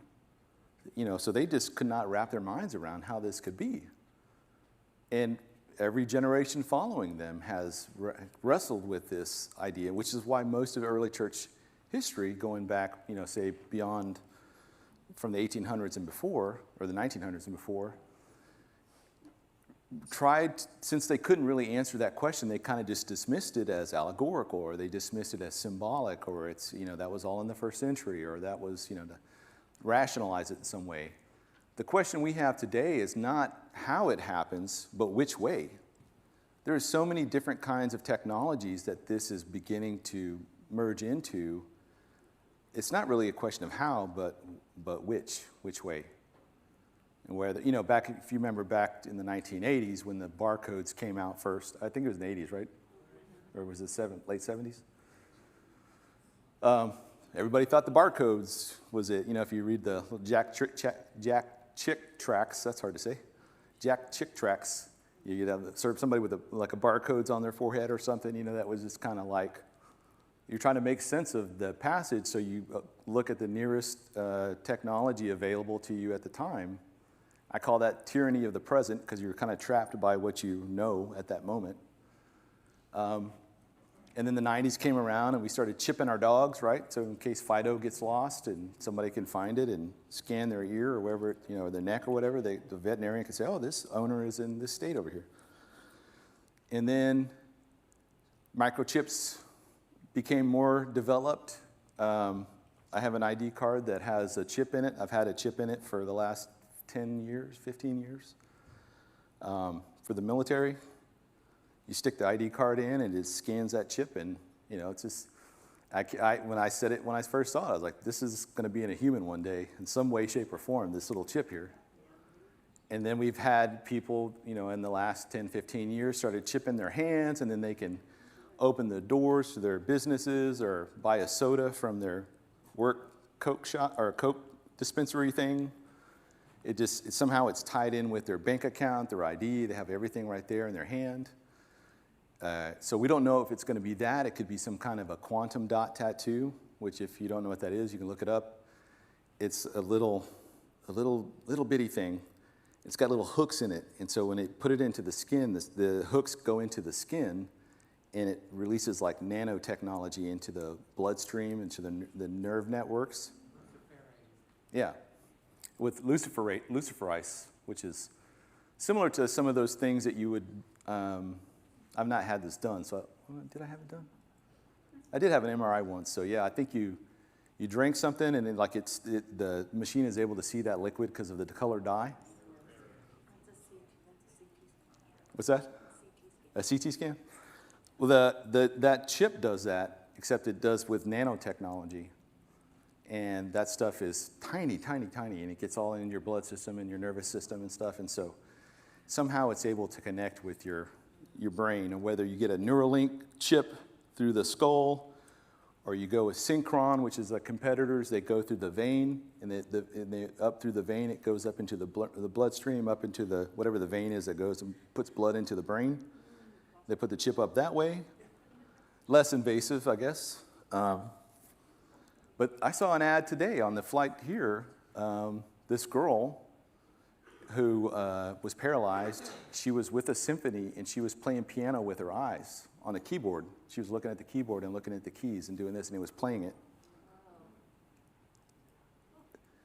folks, we're in science fiction territory. That's not even the weirdest thing. I posted this on Facebook the other day, but I've known about this for a while. There's a company called Cortical out of Australia. And they take human brain cells and put on like a petri dish on top of this kind of a large chip. I don't know if I have it. If I have it, I'll point it out. In fact, I think I do have it in a later slide, but they taught that thing, those 200 million brain cells or whatever, to play Pong, that video game Pong, through stimulation. So if it misses the ball, it's shot with like randomness and chaos or whatever, and the system likes order, so it does not like that. So it learns through that.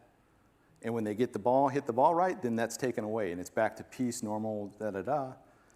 And then that was 2023. In 2025, they taught that thing how to play Doom, which is a first-person shooter game that I played back in the 90s. And it's probably better than me, which is not that great. But the thing is they did that with a petri dish full of brain cells. They are way further along than we think they are, right? Next slide, please. Okay, in terms of economics, we know we're kind of here right now. We've got all the different ways to pay and different forms of currency. Everything is moving into the digital world. I don't know how it is here in Oregon. I'm assuming it's probably worse here than, say, Texas. Can you pay cash in most places here, or no? Yeah. You can? Yeah, there's a lot of places now where you cannot pay cash anymore, right? Sports arenas, it's all digital. Concert places, all digital. Starbucks. So that's the way things are moving. The trend things are moving is everything is going digital, and it's easy. When my son wanted some pencils, some art pencils and stuff, I was like, all right, man, here, I'll order it on Amazon. Please send me what he wanted. Da-da-da. Ordered it, shipped it, 30 seconds, I think. He Venmo's me his whatever it cost, and I was like, all right, that's done. It'll be there Thursday. That was easy, right? I mean, who doesn't like efficiency and convenience, right? Remember, we go back to those competing agendas. We as the consumers love convenience. That's that drives a lot of what we do, and what we spend our money on is whether it's convenient or not convenient. But everything you see, everything moving is moving toward digital. And the problem with digital currency is it's also programmable currency. The truck drivers in Canada that were protesting, what was his name, the prime minister? Trudeau. Baby Castro, right? Those people had their bank accounts wiped out or frozen because they were protesting. Now, take that to the next level where you have money in the bank, you work a job, you get paid X number of credits or whatever it's going to be called at that point, digital dollars, and you have a post on Facebook or you retweet something that was kind of criticizing the government or something, and you go to pay for something at Walmart or something, and then there's no money available. You're like, what? Call your bank. Hey, what's going on with this? I got $500 in there or $1,000 in there. I don't know. It just came down with this. The government decided to freeze this for this reason, or maybe give you a code or reason. And that is just the beginning of that. Now, take that to the nth degree where you have the Antichrist who controls all buying and selling. The only way he can do that is through a digital system. So everything is moving in that direction. You see that happening every year. Even 2 years ago, the major banks in the United, like 12 of the biggest banks, did a stress test for central bank digital currencies. They did that for weeks and weeks, like 12 weeks, to see how that would work if they get hit with various scenarios and stuff, and they work out all the kinks, just like COVID 2020. That was a test run for whatever, and then they work out all the kinks. They figure out why people rejected it here, and they put this all into a system. AI kind of works all the algorithms and figures out, okay, well, this amount of population is never going to take this mark, or they're never going to take this digital currency, or they're never going to take this vaccine, or they're never, and they begin to point out and they begin to isolate, target, and triangulate those particular populations and start figuring out how are we going to war game this to remove this barrier, remove this obstacle to getting what we want, which is this one system. Now, the people that are doing this right now, the financial bankers, the world bankers, the elite government families and all that, most of them probably don't know they're building the beast kingdom because they don't even believe in that. They're looking at this from the sense of control, power, influence, efficiency, all of those things I had mentioned earlier, the different agendas that are competing for stuff. They're all working it from different angles, but they're all essentially moving the ball down the field to the goal of a one system. And they're coming at it from different angles, so they may not agree right now in the present, but they're all working toward the same end. Does that make sense? All right, next slide. All right, next slide. E.O. Wilson said, the real problem of humanity is the following. We have Paleolithic emotions, medieval institutions, and godlike technology. That sums up the 21st century so far. I mean, between genetic engineering to putting nanotechnology into the human body, putting technology into the human body and the brain and everywhere else attached to the nervous system, all of the biometric systems that you use now, whether you're looking at your phone and your phone's looking at you and say, yep, that's your face or that's your eye, and it opens up for you, going through the airport, getting your picture taken so they can run a biometric scan on your face. Yes, he doesn't or she doesn't fit on any of these terrorist watch lists, all of the things. We are developing this godlike technology, but yet we still have Paleolithic emotions. We still beat each other to death with clubs and bats and shoot each other and stab each other and do all sorts of evil things to each other. And the institutions that we have are like 50 years behind technology. The governments, the financial institute, everybody's racing ahead trying to catch up to where technology is today.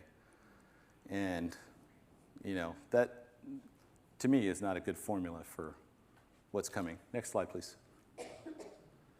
Okay, can you hit play on this? You should play. Oh, wait, this is PDF, right? So in the actual slide that I have for this is called the Dark Norse map, and it shows all of the cyber attacks happening around the world. And you can look it up when you leave here or whatever. Look up Dark Norse cyber attack map or whatever. And you would think it was World War VI at that point, or World War XI, according to, was it Ilhan Omar? Said we're in World War XI? I mean, it's serious. It's like Star Wars. Man, these things are shooting everywhere. Everybody's attacking everybody. This is happening 24/7. 7 days a week, 365 days a year. As long as the ability has been there to wage cyber warfare, we've been doing it. Not just us, but the Chinese, North Koreans, Iranian, everybody. And it's the whole map is everybody's attacking everybody. It's crazy. Next slide, please. Quantum. We haven't even talked about quantum yet. Okay. So on the top layer, I want to talk a little bit about the infrastructure. So from the, this is an example of like an NVIDIA chip or something to a data center. The biggest data center, in fact, the biggest building in the world is being built in Texas right now, outside of Abilene. The biggest building in the world ever, and it's a data center. You've got Elon Musk and he wants to put 1 million satellites up there to make a mega constellation. And these satellites are going to be triple use, right? So on one hand, it's going to push information to the Earth. On the backside of that satellite, it will have solar panels, so it captures direct solar radiation from the sun without clouds, without night and day, or any of the obstacles that we have here on Earth. 24/7, it will give solar radiation, which it beams down to the Earth in either a laser frequency, something, down to certain places on the Earth that has the least amount of movement in terms of moving with these satellites if they're in geocentric orbit together with each other. And that place is in, anybody want to guess? Greenland. Bing, bing, bing. Yes. We have a space camp up there. We've had a base up there since the 50s, Patuxent Air Base, but now it's called a space base. But if you look at Can you go back to the other map, the one before? So here's, and these flat maps are not completely accurate. Like Greenland is not that big. But Patuffik Air Base is up here, and then right across from it over here in Svalbard, I think it's in Norway, it's parallel, and that's where the Europeans push all the internet out from there down to everywhere else. So it's kind of parallel to that location. Thank you. You can go forward again. So he wants to make these mega constellations, and then on top of that, it can be weaponized. Those satellites can be weaponized. Whether you're talking about directed energy weapons or who knows what, that they can use to target other satellites, they can use to target particular locations on the Earth. I think all of that technology is super, like Umbra level, top secret, or above top secret technologies that are currently being developed. And everybody laughed at Trump when he created Space Force, but I saw the wisdom in that, because the Army, or at least the military, we're all about dominating in our domains, right? For most of the 20th century, our domains were land, sea, air. And in the 1960s and on, we moved into subterranean with all the tunnels, because the Vietnamese like to tunnel, right, underneath everything, to move around unsuspected by the forces on top of the earth. Other people have mimicked that same stuff. Look at the Hamas, what they did with their tunnels. Hezbollah makes tunnels. We have massive tunnel structures and systems under the earth in our DUMS, deep underground military bunker systems. Think of like NORAD, built into a mountain. Pickaxe Mountain in Iran. The Russians have their own places we don't even know what they are, or what they're all underground. So subterranean became a domain that we had to learn how to fight in. You have cyber is a domain. You have space. What's that? Jade Helm 2. I couldn't hear you. Right? Jade Helm 2. Chain Helm 2? Jade. Jade Helm 2. Yeah, yep.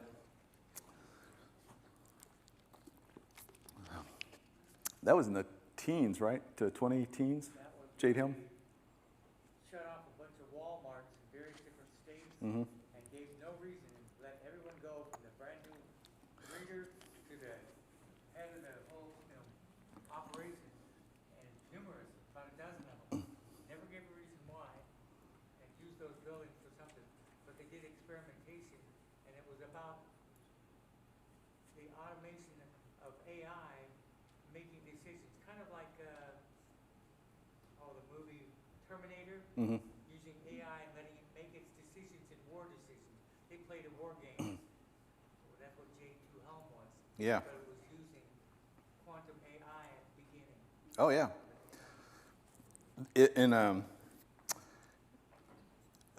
Interesting thing about Walmart is experimenting with this idea of the digital price tags. So it sees you pull into the parking lot. It already knows your car because of all the flock camera data, they see you walking in, and as you walk towards a particular product, it may adjust the price a little bit higher or lower based on your value, how much you normally spend there, or like it may know your salary or whatever, and it can adjust the price up 5 cents or down 5 cents. And it doesn't seem like a lot at the time, and most people don't catch it, but you multiply that times thousands and tens of thousands across hundreds of stores, that's a lot of money to just adjust it 5 cents. But back to that, that was in the teens, Jade Helm. In 2004 or 5, there was a proposal to do a simulated world, like a Sim City, if you've ever played that video game, Sim City. It was done in Purdue University, and they developed the Sentient World Simulation System. And basically, starting off small scale, but they build out the world to it. But all of us have a digital avatar in this system. And as far as I know, it's still running. It's just, technology has probably beefed it up considerably since 2006 and 7. The DHS began to fund this, and every one of us is on a computer system in some program that the DHS and the Department of Defense or the Department of War, the CIA, and various intelligence agencies have access to, and they war game against these avatars. So, for example, Mike and Lori, let's say that you hypothetically had family in Utah.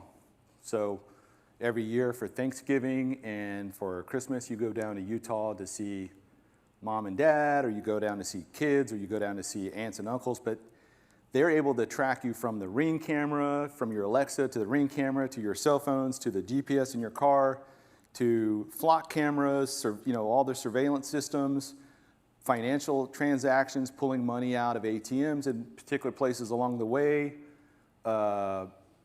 where you buy stuff, buying things with credit cards, debit cards, whatever. And they develop very quickly. We used to think this would take forever, like years to develop, but the AI can do it incredibly fast. They develop a pattern of life for you. So they have all these patterns of life for people, and then they war game against those avatars. Okay, boom, nuclear strike happens in Portland. Where do these people go? Oh, well, pattern of life says that they always go to Utah for all this. So there must be some significant, there's family there. They start pattern of life doing everything, and they do that for everything, war game everything, for all of us, all the time. And now it's not even humans doing this, it's AI doing this on us. I'm telling you, when this stuff kicks off, if the Lord hasn't taken us, we're cooked. You're not going to be able to hide out in your little bunkers eating your beanie weenies and you got your AR-15 over in the corner thinking you're going to make it. You're not. Quantum is so fundamentally different from our current, and you can't see it, I apologize, but this is talking about data sovereignty, data sovereignty from one country to another country and an intermediate country. And, for example, like here in the US, you may have freedom of speech, but then if this internet crosses barriers into China, they don't have freedom of speech. And then, so all of the issues that arise from how information is shared across these different networks, across different nations with different political and ideological systems. Quantum, so the simplest way I can explain quantum, and it's not, even the experts have a hard time defining it, but a normal computer like a laptop here or your phone or whatever uses ones and zeros to a binary system, right? 1 or 0, and it creates codes and stuff, and that creates pictures, or it creates words, or it creates letters, images, whatever. Quantum can be a 1 or a 0 at the same time, and it can flip in that. And so there's terms called entanglement. If you change one thing over here, this other thing automatically changes, and they could be millions of miles apart, but they change at the same time. They're somehow connected in a way that we don't understand. So we know that quantum works, we just don't really understand how it works. And I think that somehow quantum is going to be merged with traditional computers, supercomputers, and that will make up the system that the beast uses to control the whole world. And quantum is so powerful that a mathematical problem that would take a normal computer 10 million years to figure out, this thing can figure out in like an hour. Quantum, that's how powerful. The last example for quantum I'll use as an example, if I have a book here that has, say, 1,000 pages in it, and there's a word in here that's only used once, and it's on page 999, a traditional computer will start, you control F, right? A traditional computer, it'll start on page 1. Let's say it's all a PDF or something. And it'll start on page 1, and it'll go through page 2, 3, 4, 5, and it'll just go all the way to the end until it finds that word. Faster than us doing it, but not as fast as it could be done. So quantum looks at all the pages at the same time and immediately finds it. Like, that's the difference. Or a librarian who has knowledge of one book, knows the book back and forth, it's a book of poetry, book of history, whatever, art, versus that librarian knowing all the books all at the same time with equal recall, perfect recall. It's that much more powerful. And so you can see how that could be used by the Antichrist to simulate omnipotence and knowing everything, because he's going to be able to know this stuff probably with a chip in his head, or somehow he's connected, plus his demonic or Luciferian possession, or however Satan is going to empower him. And he's got these images of the beast all over the world, these avatars or effigies that are maybe holographic, or they might be real statues, but they're able to move, talk, interact. So they're going to have some level of sentience applied to them. But they're also going to be feeding him information real time. So this one guy can see what's happening in Rio de Janeiro, and in Berlin, and in San Francisco, and in Moscow all at the same time. And he's going to have this, he's going to be augmented in such a way that he's going to be able to process all that information simultaneously. It won't be overwhelming to him. It's crazy how powerful this guy will be. Then you have AI, artificial narrow intelligence, which is what we generally have in most of our systems today. Artificial general intelligence, which, again, going back to the librarian, she has knowledge of one book, has perfect recall. She can do one thing really, really well. Or she can do any number of things, kind of a limited number, very well, versus artificial superintelligence having all of the knowledge of humanity from all of history, all available with perfect recall. Everything that humanity has ever developed, created, perfected, modernized, weaponized, anything, ASI is going to have that. That's how much more powerful ASI is. Yes, ma'am? No, ma'am. So she asked, is ChatGPT under quantum AI? ChatGPT is actually kind of somewhere right here. When it came out in 2017 and then released to the public in 22, I believe, you're probably like right here. I think where we are right now is either in AGI or right on the verge of it. In what ways would you say quantum AI is something that they're using now? Well, there's certain company. Oh, my glasses. That's a force of habit. She asked, how is quantum AI used now? What applications would you be seeing that happen now? There's probably about 6 or 7 companies now worldwide, or maybe 10, but 6 or so in the U.S. Google, Microsoft, Anthropic. I mean, there's a number of major companies, computing companies, that are developing quantum systems, as well as some independent organizations that have since been bought out by larger ones that have been developing quantum. The problem with quantum is it's limited by its qubits. And qubits is how it solves these issues and how it comes up with these solutions and stuff, but they're degradable. They degrade, so you have to create qubits in order to use them. So I think a couple of years ago, we were up in the tens to hundreds of qubits. Within the last year or two, I think we're up in the thousands. So as we begin to be able to mass produce qubits to a production scale that can be used, which is, again, going back to these data centers, I think this is also why we're getting these data, is because we're trying to switch things over to quantum, and they require so much. But they also have to be kept, the processors and the nodes have to be kept in near absolute zero temperature, which, and if anybody knows, please tell me, I don't know what the temperature of space is, but if you're able to put these things up in space or in colder climates, would not be that challenging. Or you can make these computer processors function in average room temperature. So if your average temperature is 70 degrees or 60 degrees for a room, would not require. So right now, keeping a processor in near absolute zero temperatures is incredibly expensive, and it's very taxing in terms of logistics, which is why only the most powerful companies have been able to really advance in it. So Google has Willow, there's DeepMind, there's, I should have wrote all these down. But essentially, quantum can't, but the thing with quantum too, it's not like you can have a quantum laptop, you know. It's really, quantum is more for these super complicated problems that normal computers can't do. So if you blended a traditional, like a supercomputer, or even a very powerful normal traditional computer that's binary with quantum AI or some kind of quantum interface, so that when you needed quantum to do something in particular, like spread an image out to every effigy around the world simultaneously, it could do that in a way much faster than a traditional, even a supercomputer could do.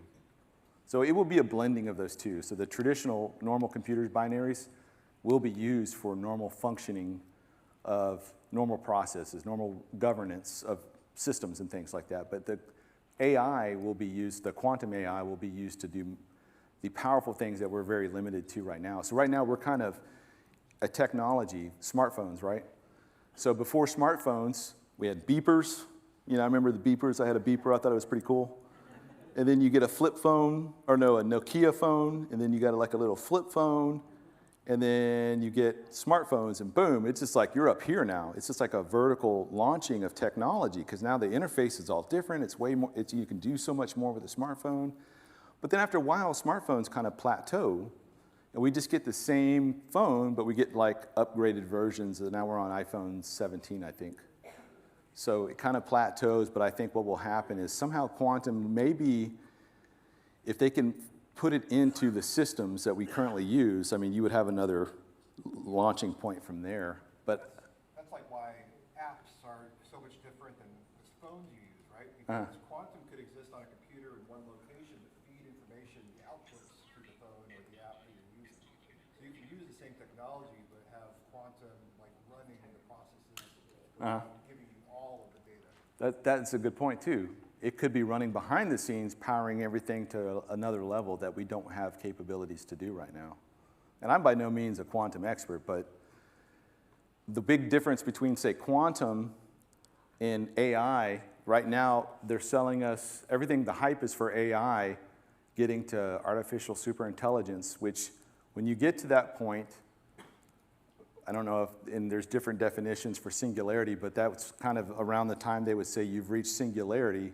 There's another term they use called event horizon, which is they don't know what happens beyond that. When your system becomes godlike compared to you, the user, or you, the researcher, or the engineer, or the developer, and this thing is 1,000 times smarter than you, why does it need to listen to you anymore? You know, like we don't, Elon Musk and some of these people are like optimistic in the sense that, oh, it could create a utopia, but could also, most likely will create some kind of dystopia and start turning into Skynet, you know? So I don't want to go on too much more on this, but this is not going away. Let's put it that way. All right, next slide, please. Quick question, Pete. Yes, sir. Before you move on. Some debate on if we hit AGI or ASI, being possessed, monically possessed, used supernaturally, not influenced just from evil men in the programming process, but actually being possessed, if you will, even though they don't have a flesh and blood body, but they're ASI. Thoughts on that? So he asked if AI could be demonically possessed, and I absolutely think that's possible. We know in I think it's in Corinthians where Paul is talking about the idols that these people worshiping were really demons that were inhabiting these idols. We know that demons, again, they don't have bodies. They seek to possess things, right? A holy angel can manifest physically. I'm assuming that an unholy angel can also manifest physically. That's an assumption, but they're still the same nature. They're both angels, and angels can manifest physically, so whether they're good or bad, they should be able to both be able still to do that. But we know demons can inhabit or possess things like Ouija boards. They can manifest like poltergeist and throw things and manipulate physical matter, open doors, shut cabinets, you know, all that kind of stuff. When I was working out of Kentucky, I had one in my room that I recorded it, and I could even play it for you right now, but I don't want to. So basically, I was doing a live stream one day. One of my friends from Kentucky, she says, hey, if you go to this minute mark, there's a voice behind your voice. And I'm like, oh, that's weird. So I go to it, and I was like, sure enough, I wasn't even talking. There's some thing that came out behind my voice. So bothered me because I couldn't figure out the language. Nobody else could figure it out. I was sending it out to Mondo and L.A. Marzulli and Timothy Almarino and all these guys like, hey, do you know what language this is? And nobody knew. So I go to Subway one day, a Sunday afternoon. I'm in a hotel room. I've been in this room for months now. I leave the window kind of open so there's some light coming in, but the only light in the room is this like the foyer light as you walk in. It's a Holiday Inn, if you think about a Holiday Inn room. I had a king bed. I had two sconces, brass sconces on the wall. One was on and the other was off. So this one was on, this one was off. But it had the reflection of that light from the foyer. So I left my laptop running, recording audio, video, and I go eat. So I come back and I see the audio, it spikes where there's noise. So you can go to this minute mark and you see where it spikes because somebody shut a door upstairs. I'm on the first floor, or somebody shut the door going out. You could recognize those sounds from the room. And at the end of it, it's kind of like, I was like, oh, I'll go to that. So I play it, and it's this thing talking. It's like, and it's like this super like creepy Enochian voice, and it's full sentences. And then this shadow moves in my room. You can see it on the sconce, this dark thing moving back and forth. I'm like, holy moly, like, I plead the blood of Christ on that room. I stayed in the room. I never moved. I never had any issues after that. So that's the power of Christ. Amen. So all that to say is I absolutely think that demons can possess systems just like they can possess inanimate pieces of wood or stone or marble or Ouija boards or whatever. They can do it right now. Yeah. Cell phone. Yeah. And, we've seen these AIs where we've gotten to this point now with AI where when you talk about machine learning, where machines are starting to teach themselves instead of a human interfacing with them, there's this aspect of AI that and I'm not talking about we like me, but like we, the people that are developing this stuff that are smarter than me by magnitude, they don't understand how this is what's going on with the learning. And so, all that to say, it's a little scary. Okay, let me move on here. 1990s, 2000s, that goes all the way to the 2030s. You can see in the 1990s, GPS was a new technology. Stealth was still considered fringe. If you go back to the early X-Files show, some of this stuff that they're talking about, like that was still theoretical then. Drone warfare, network-centric warfare, advanced soldier systems, missile defense systems, Iron Dome, etc. As far as the soldiers go, I know from Iraq through Afghanistan, the U.S. military had developed a very robust biometric technology because when you go in a village and everybody's named Mohammed, and they all kind of look the same, and you don't speak their language, and how do you recognize this guy from that guy, and whether this guy laid the IED that blew up a vehicle 2 weeks ago? There's no way. So you start fingerprinting people, you start taking pictures, you start putting all this stuff in systems, and then pretty soon the system can recognize them. Oh, this guy is the one that did it. His biometric facial structure, whatever. We perfected that in Iraq and Afghanistan. And that somehow made it back into commercial use here for the DHS and then for iPhones and all this other stuff. So, unmanned warfare, or what we would call LAWS, lethal autonomous weapon systems. Next slide, please, real quick. And it's a hard time to see it right here, but this was in 2017. I was teaching a class for captains, pre-command captains, and I had a whole page of all kinds of drones, or robotic drones, or robotic systems here, robots. Quadrupedal, you had stuff with many legs, stuff that had like centipedes, stuff that could swim, crawl, dig, fly, jump. Tiny things like flies, birds, fish. I mean, we probably have hundreds of different kinds of robots now that now can have the AI put into it that can operate autonomously without a human operator. And terrifying. Okay, go back, please. Okay, 2010s, fifth generation fighters start coming out, cyber warfare starts to ramp up, advanced submarines, and now we're developing autonomous weapons even for underwater, autonomous drones, or submarines, and even boats. We launched 3 of these autonomous boats that rammed into the port there in Iran that blew up their submarine, the one submarine that they had, and a couple of other things drove right into their port and just like, boom, blew up. Not a person on site. They used those boats, the autonomous boats, to rescue the 2 of the pilots that were crashed in the Persian Gulf there when their helicopter was either shot down or hit or something. They had some kind of issue. The boat went out there and picked up these pilots and carried them back to the Navy ship. And then as we go into the 2030s or the 2020s, we have hypersonic weapons, artificial intelligence being embedded into like the drones, the robots, and things like that. Again, more autonomous weapon systems, whether you're talking about directed energy weapons, acoustic weapons, where they're shooting sound at things. You think about like Havana syndrome that people have, where somebody starts, I think they did this up in Minnesota with the ICE protest as well. They want to disperse a crowd. They just start shooting this gun, and it's not a gun like a gun.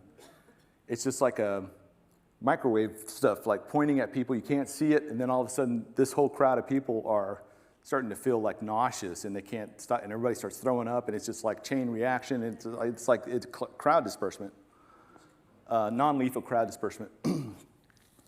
There's the voice of God, and this was back in 2000, and I wish I had this video clip, but the guy has like this dish, and he has a class full of students, and he points it at that, and they can hear, and only they can hear what this frequency is putting out. And it sounds like waves, or it sounds like whatever it's programmed to sound like. And as soon as they move over here, they can't hear it anymore. And they can hear it, but now these guys can't hear it. But as they move over here, they can't hear it, and they can hear it. So wherever it's directed to. So think about how effective that would be if you were targeting an unhinged person saying, hey, this is God. I want you to take out this guy and this political leader over here. And they're like looking around. Nobody else can hear it. They're hearing it. You see how they can start targeting people like that and unhinged? That was in 2004 or 5. Think about where they are today. Okay, and then also we have biotechnology and human enhancement, quantum technologies, collaborative combat aircraft, electromagnetic warfare, railguns, things like that. Yeah, we're moving into science faction, I guess now. Yep. Okay, next slide. Now, the reason I have General Milley up here, who I think is a turd, but I knew him as a 1-star. This is when he was a 4-star SecDef. But as a 1-star, he would sit next to me in Bagram Air Base in OIF or OEF 6, I think, whatever, OEF 6, Operation Enduring Freedom in Afghanistan. I'm the night battle captain. I'm sitting there. It's like midnight. He comes in, and he used to do this all the time. And we had TVs all in front of us, rows of TVs, and we would be watching operations all over Afghanistan. So he wanted to come in and watch this air assault on this particular place. So I generally liked him. I thought he was smart. But he did say this back in 2016, which I thought was way ahead of his time. He turned out to be a scumbag because he got kind of corrupted with DC and all that, but the Democrats. But he had a series of speaking events called Miserable, Disobedient, and Victorious: The Future of Warfare. And how we had been fighting war in Afghanistan and Iraq was we would have a base, we would launch out patrols, whether by ground or air, and they would go out and look for bad guys, engage them, or do whatever we were going to do with the bad guys, and we'd come back to the base. And you'd have your green beans coffee. We didn't have Starbucks, we had green beans coffee, and you'd have your DFAC, which is your dining facility. You'd have your little place to buy clothes or whatever, your little huts you lived in. We call them chews. And yeah, you lived there for a year, right? Or however long you were there. He goes, that's not going to be the way things happen in the future. I think the way things are going to happen is what we've been seeing in Ukraine. how the Ukrainians have been fighting the Russians with these drones, these nonstop just attacks of drones and drones and drones. And you saw the one where the Russians hit that vegetable vendor in Kiev, that old man that was just out there like, and this drone is just kind of harassing him. And at first it seems kind of like a joke, like somebody's messing with him. And that old man's getting freaked out. He's just like selling vegetables. So he runs around his vehicle and that thing slams into him and just this huge explosion. I mean, it was very disturbing to see that. Multiply that times tens of thousands, which you can mass produce these drones, put a little bit of AI in them. I mean, you could see the level of warfare is getting really unchained. And not only that, but now a base is not going to help you anymore. Walls aren't going to help you because these things are just flying over. And they're already programmed to target a particular GPS location. So I don't know why the U.S. has not been attacked like this, or our ports, or any other places in the mainland U.S. But I think had Kamala Harris won, we would be living that right now. Like our enemies would be just inundating us with all sorts of attacks.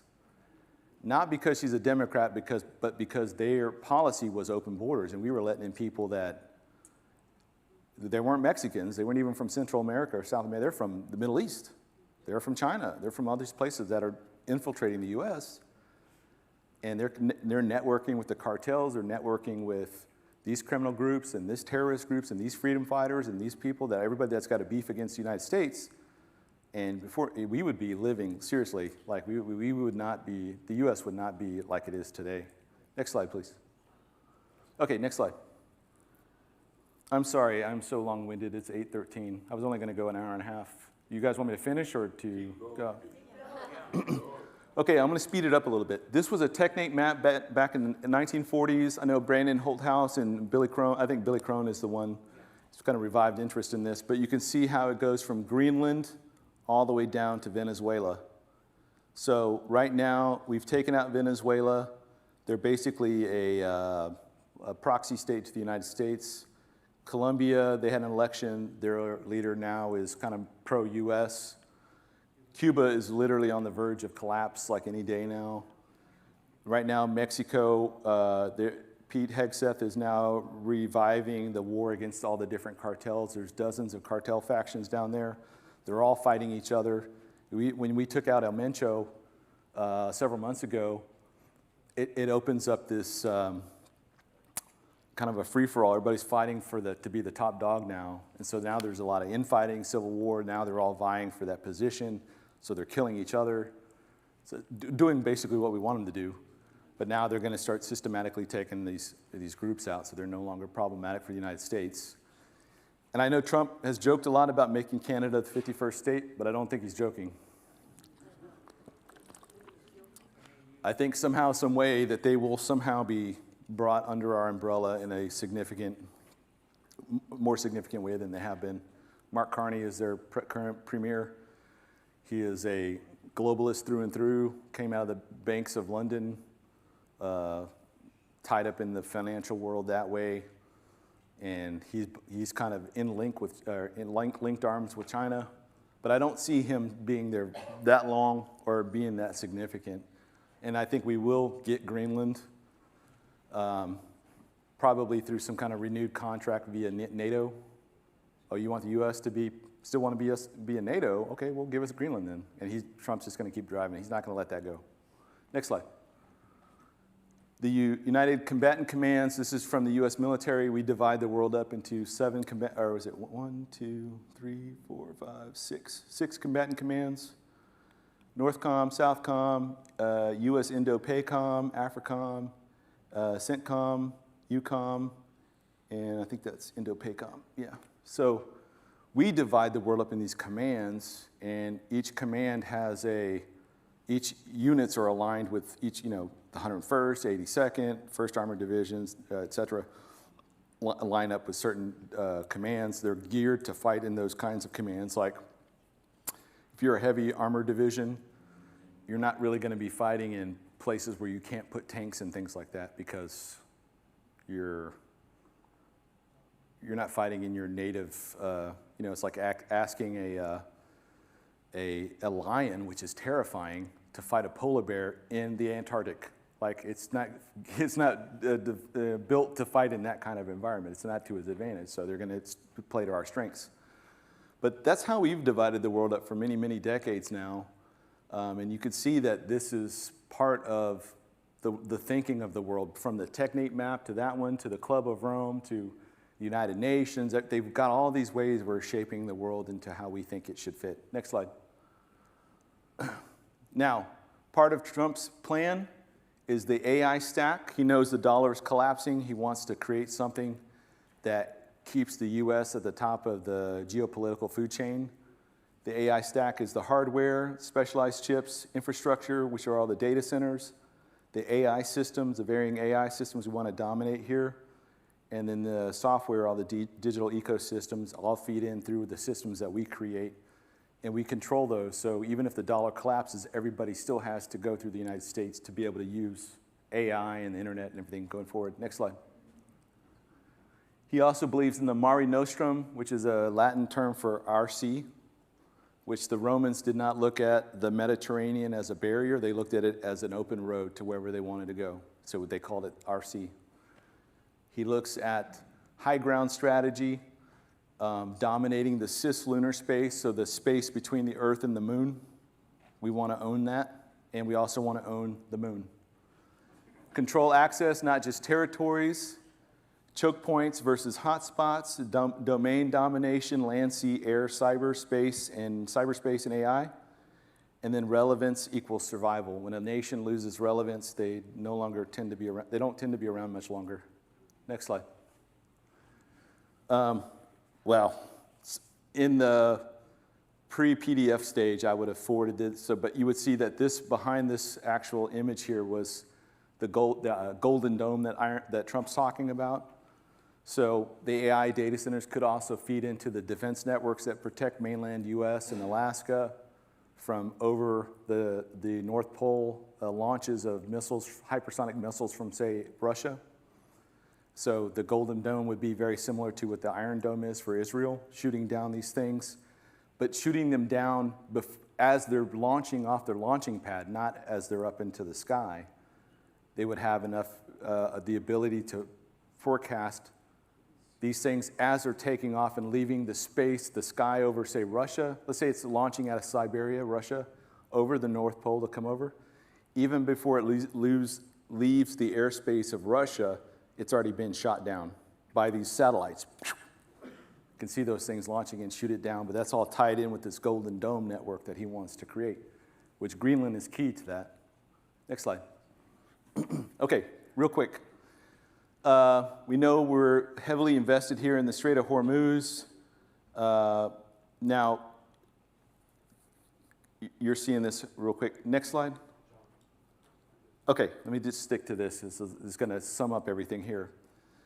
The reason why Trump went into Venezuela is because it's the spoke for the wheel in all of these the spokes coming out. What's the center part of that? The hub, with the spokes coming out, right? So one spoke is obviously Venezuela, their connections to 2020, the fact that they were involved with the election voting systems, the digital systems, and manipulating those things.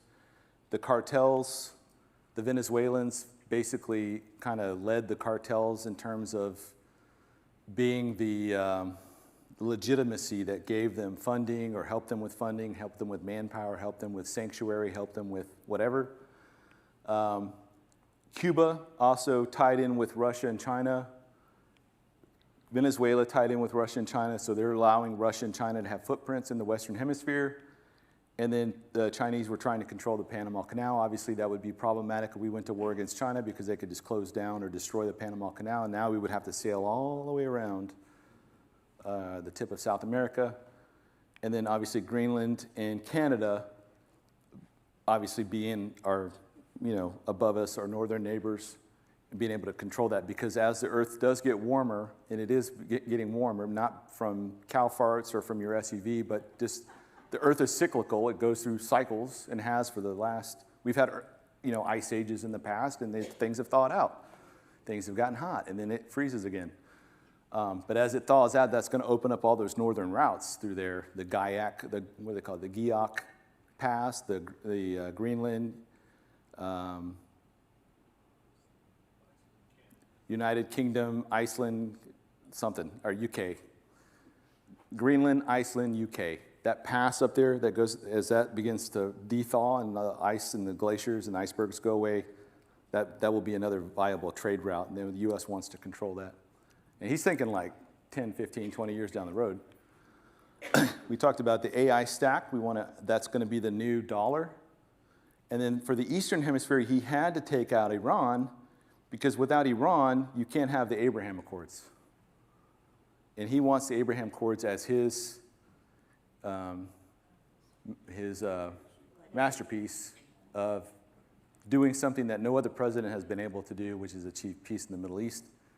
It's not with these crazy, what was the 1993 Oslo Accords and things like that. He wants it based on normal reality, common sense reality, which is just allowing countries to have normalize their relations with Israel. And he got pretty good traction, then COVID, and then the election, and all that kind of stuff derailed it. But now, as he's come back in, he wants to hammer this in, and he can't do that without Iran. So could you go back to the Iran one real quick? You see how big Iran is? It's massive. And it influences Iraq, it influences Saudi Arabia, Qatar, UAE, Bahrain, Oman, Yemen, Kuwait, Jordan, Syria, and all their proxies everywhere, Hamas, Houthis, Hezbollah, the Iraqi militias, Shia militias. And so there was no other way but you had to do something with them. So Strait of Hormuz and the no nuclear weapons has been his kind of mantra going forward. And in the process of their defiance, they've just basically destroyed their country, and we've wiped out so much of their capabilities that it's hard to imagine them being the leader or one of the leaders of the Gog and Magog war. But you got to think, after the rapture, all the believers, all the Christians are removed out of Iran. You still have tens of millions of Islamic fundamentalists who hate Israel. So you're not going to have to twist their arm into launching with the Sunnis to go fight against the Jews. Iraq is still kind of a dumpster fire. I don't see Babylon being in Iraq. I used to live right up here, but I've flown all over Iraq. And if you're in Revelation 18:17, where it talks about the people in the ships, the shipmasters are going to see the city of Babylon burning. Like ancient Babylon used to be here. You know, it's like 200-300 miles from the coast. You're not going to be able to see the city burning. So unless they're watching it on a smartphone, or they're watching it, unless some kind of canal is dredged through here, or something changes geographically, there's not going to be ships going up there to see it. Yes, sir?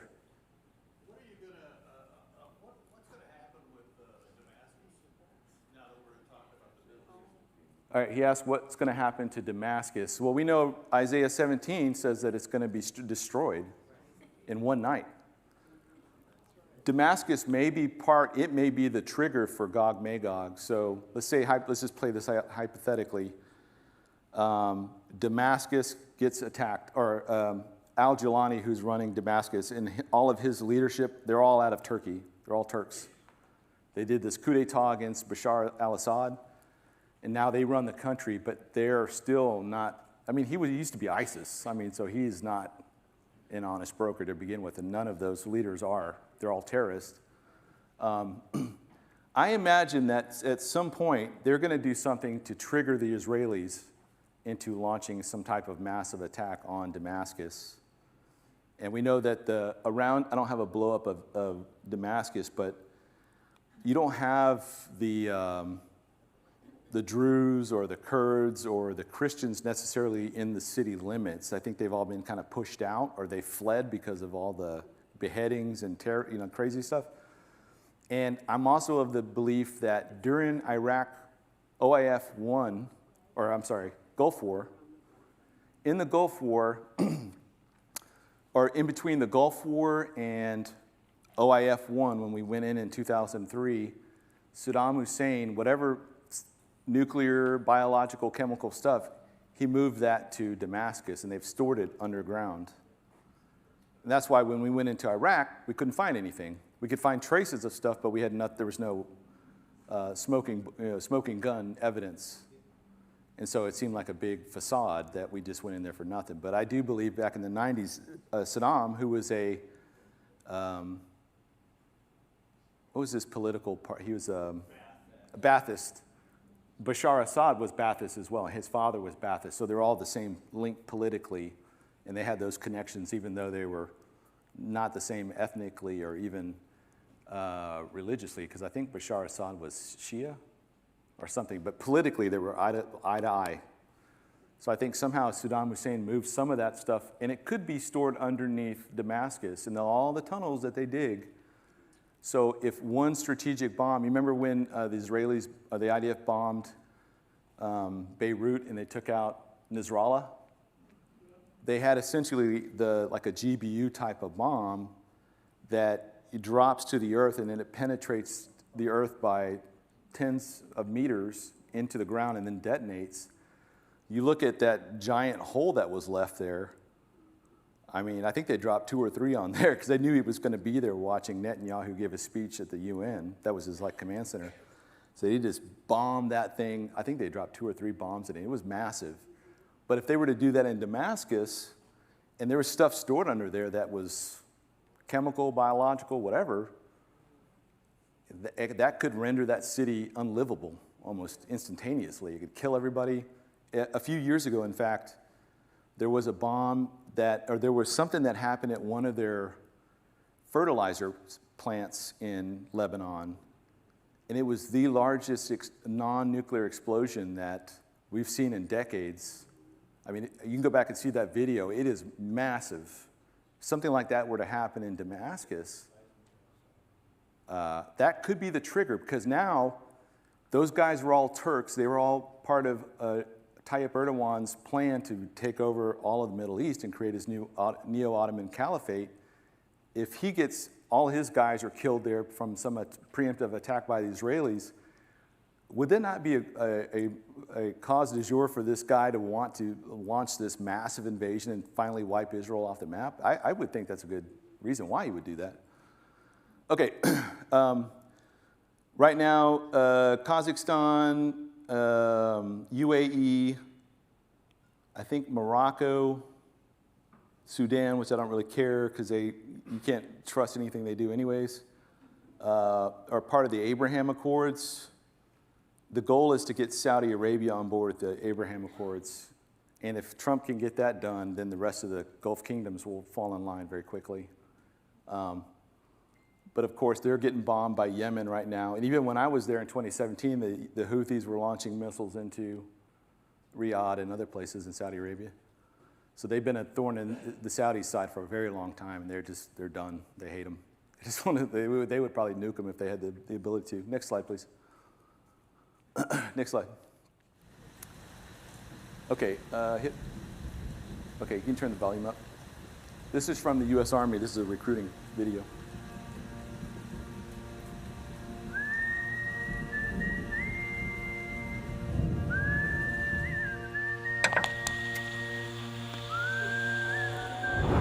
As the world watches and listens in horror, the peaceful pro-democracy demonstration in China comes to a violent and bloody end. Mr. Gorbachev, tear down this wall.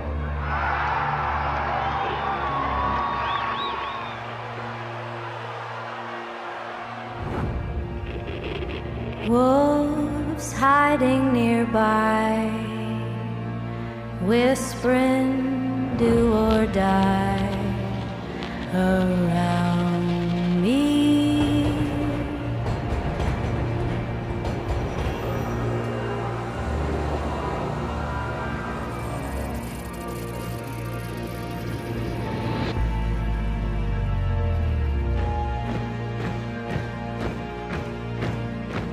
You say your last good night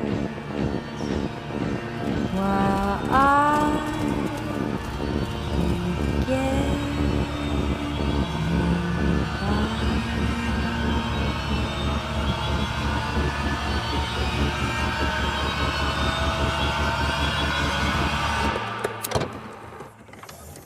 another very important phase of warfare.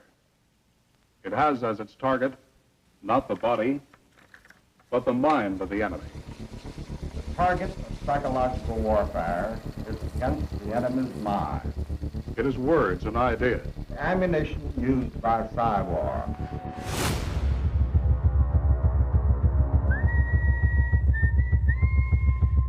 Its mission is to influence the thoughts of the enemy soldier, and at the same time is expected and encouraged to study foreign languages and the social sciences such as history, economics, and sociology. He must have a broad and sympathetic understanding of all phases of human experience. Gripping at my skin, the walls of night closing. But the use of this force as an integral part of combat has now taken on new form. As I wait to say my last goodbye.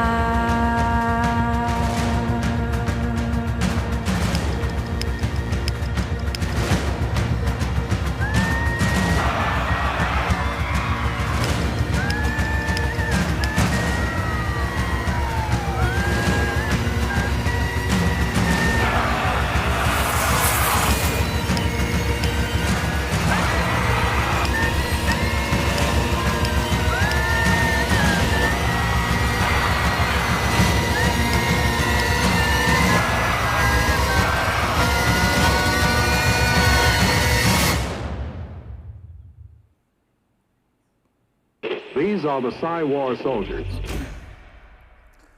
All right. Having watched that, how do you feel right in this moment? Patriotic. I want out of here. What were the rest?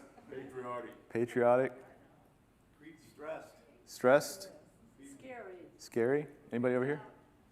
Disturbed? Unsettled a little bit? No? Psychological warfare, the greatest battlefield in the entire universe is not, it's not in a field, it's not in some ocean, it's your mind. You got to think about these cosmic celestial beings like Satan and the fallen angels and these beings deceiving mankind over and over and over. And we're just a small, inferior race of beings who've finally caught up technologically, you know, after thousands of years of limited to the speed of horse, you know, communicating by letter or carrier pigeon. You know, now we're dealing with quantum physics and nanotechnology and hypersonic weapons and artificial intelligence. Like, we're just now kind of getting up to this point in the last just few years. These things have known that from the beginning. How long have they been waging war against us? And our God is not small, that's right. So I don't want you guys to feel stressed or anything. That I just want to show you that this is just a small inkling of, like, this was years old. We're way beyond this. This is just the candy coating on the top, right? We are way into stuff that is in the occult, the supernatural. And I'm talking about the stuff the U.S. government is involved with the intelligence agencies. And I'm telling you, that stuff that Matt Gaetz was talking about, a soldier coming in telling about the breeding program between humans and these, whatever these things are, that stuff is true. We're not going to be able to prove it because this stuff is so classified and it's so... But Jesus said in Luke 17 that as in the days of Noah, it would be like as, you know, in the days of the Son of Man. In the end, it would be like that again. And God doesn't, you know, not God, but Satan doesn't need to create giants again, right? What were the Nephilim? They were these hybrid beings, half human, half angel, but they were corrupted. They were part of that old world that God had to destroy with the flood because they couldn't be redeemed. What is Satan trying to do? He's trying to create this mark of the beast that changes mankind forever.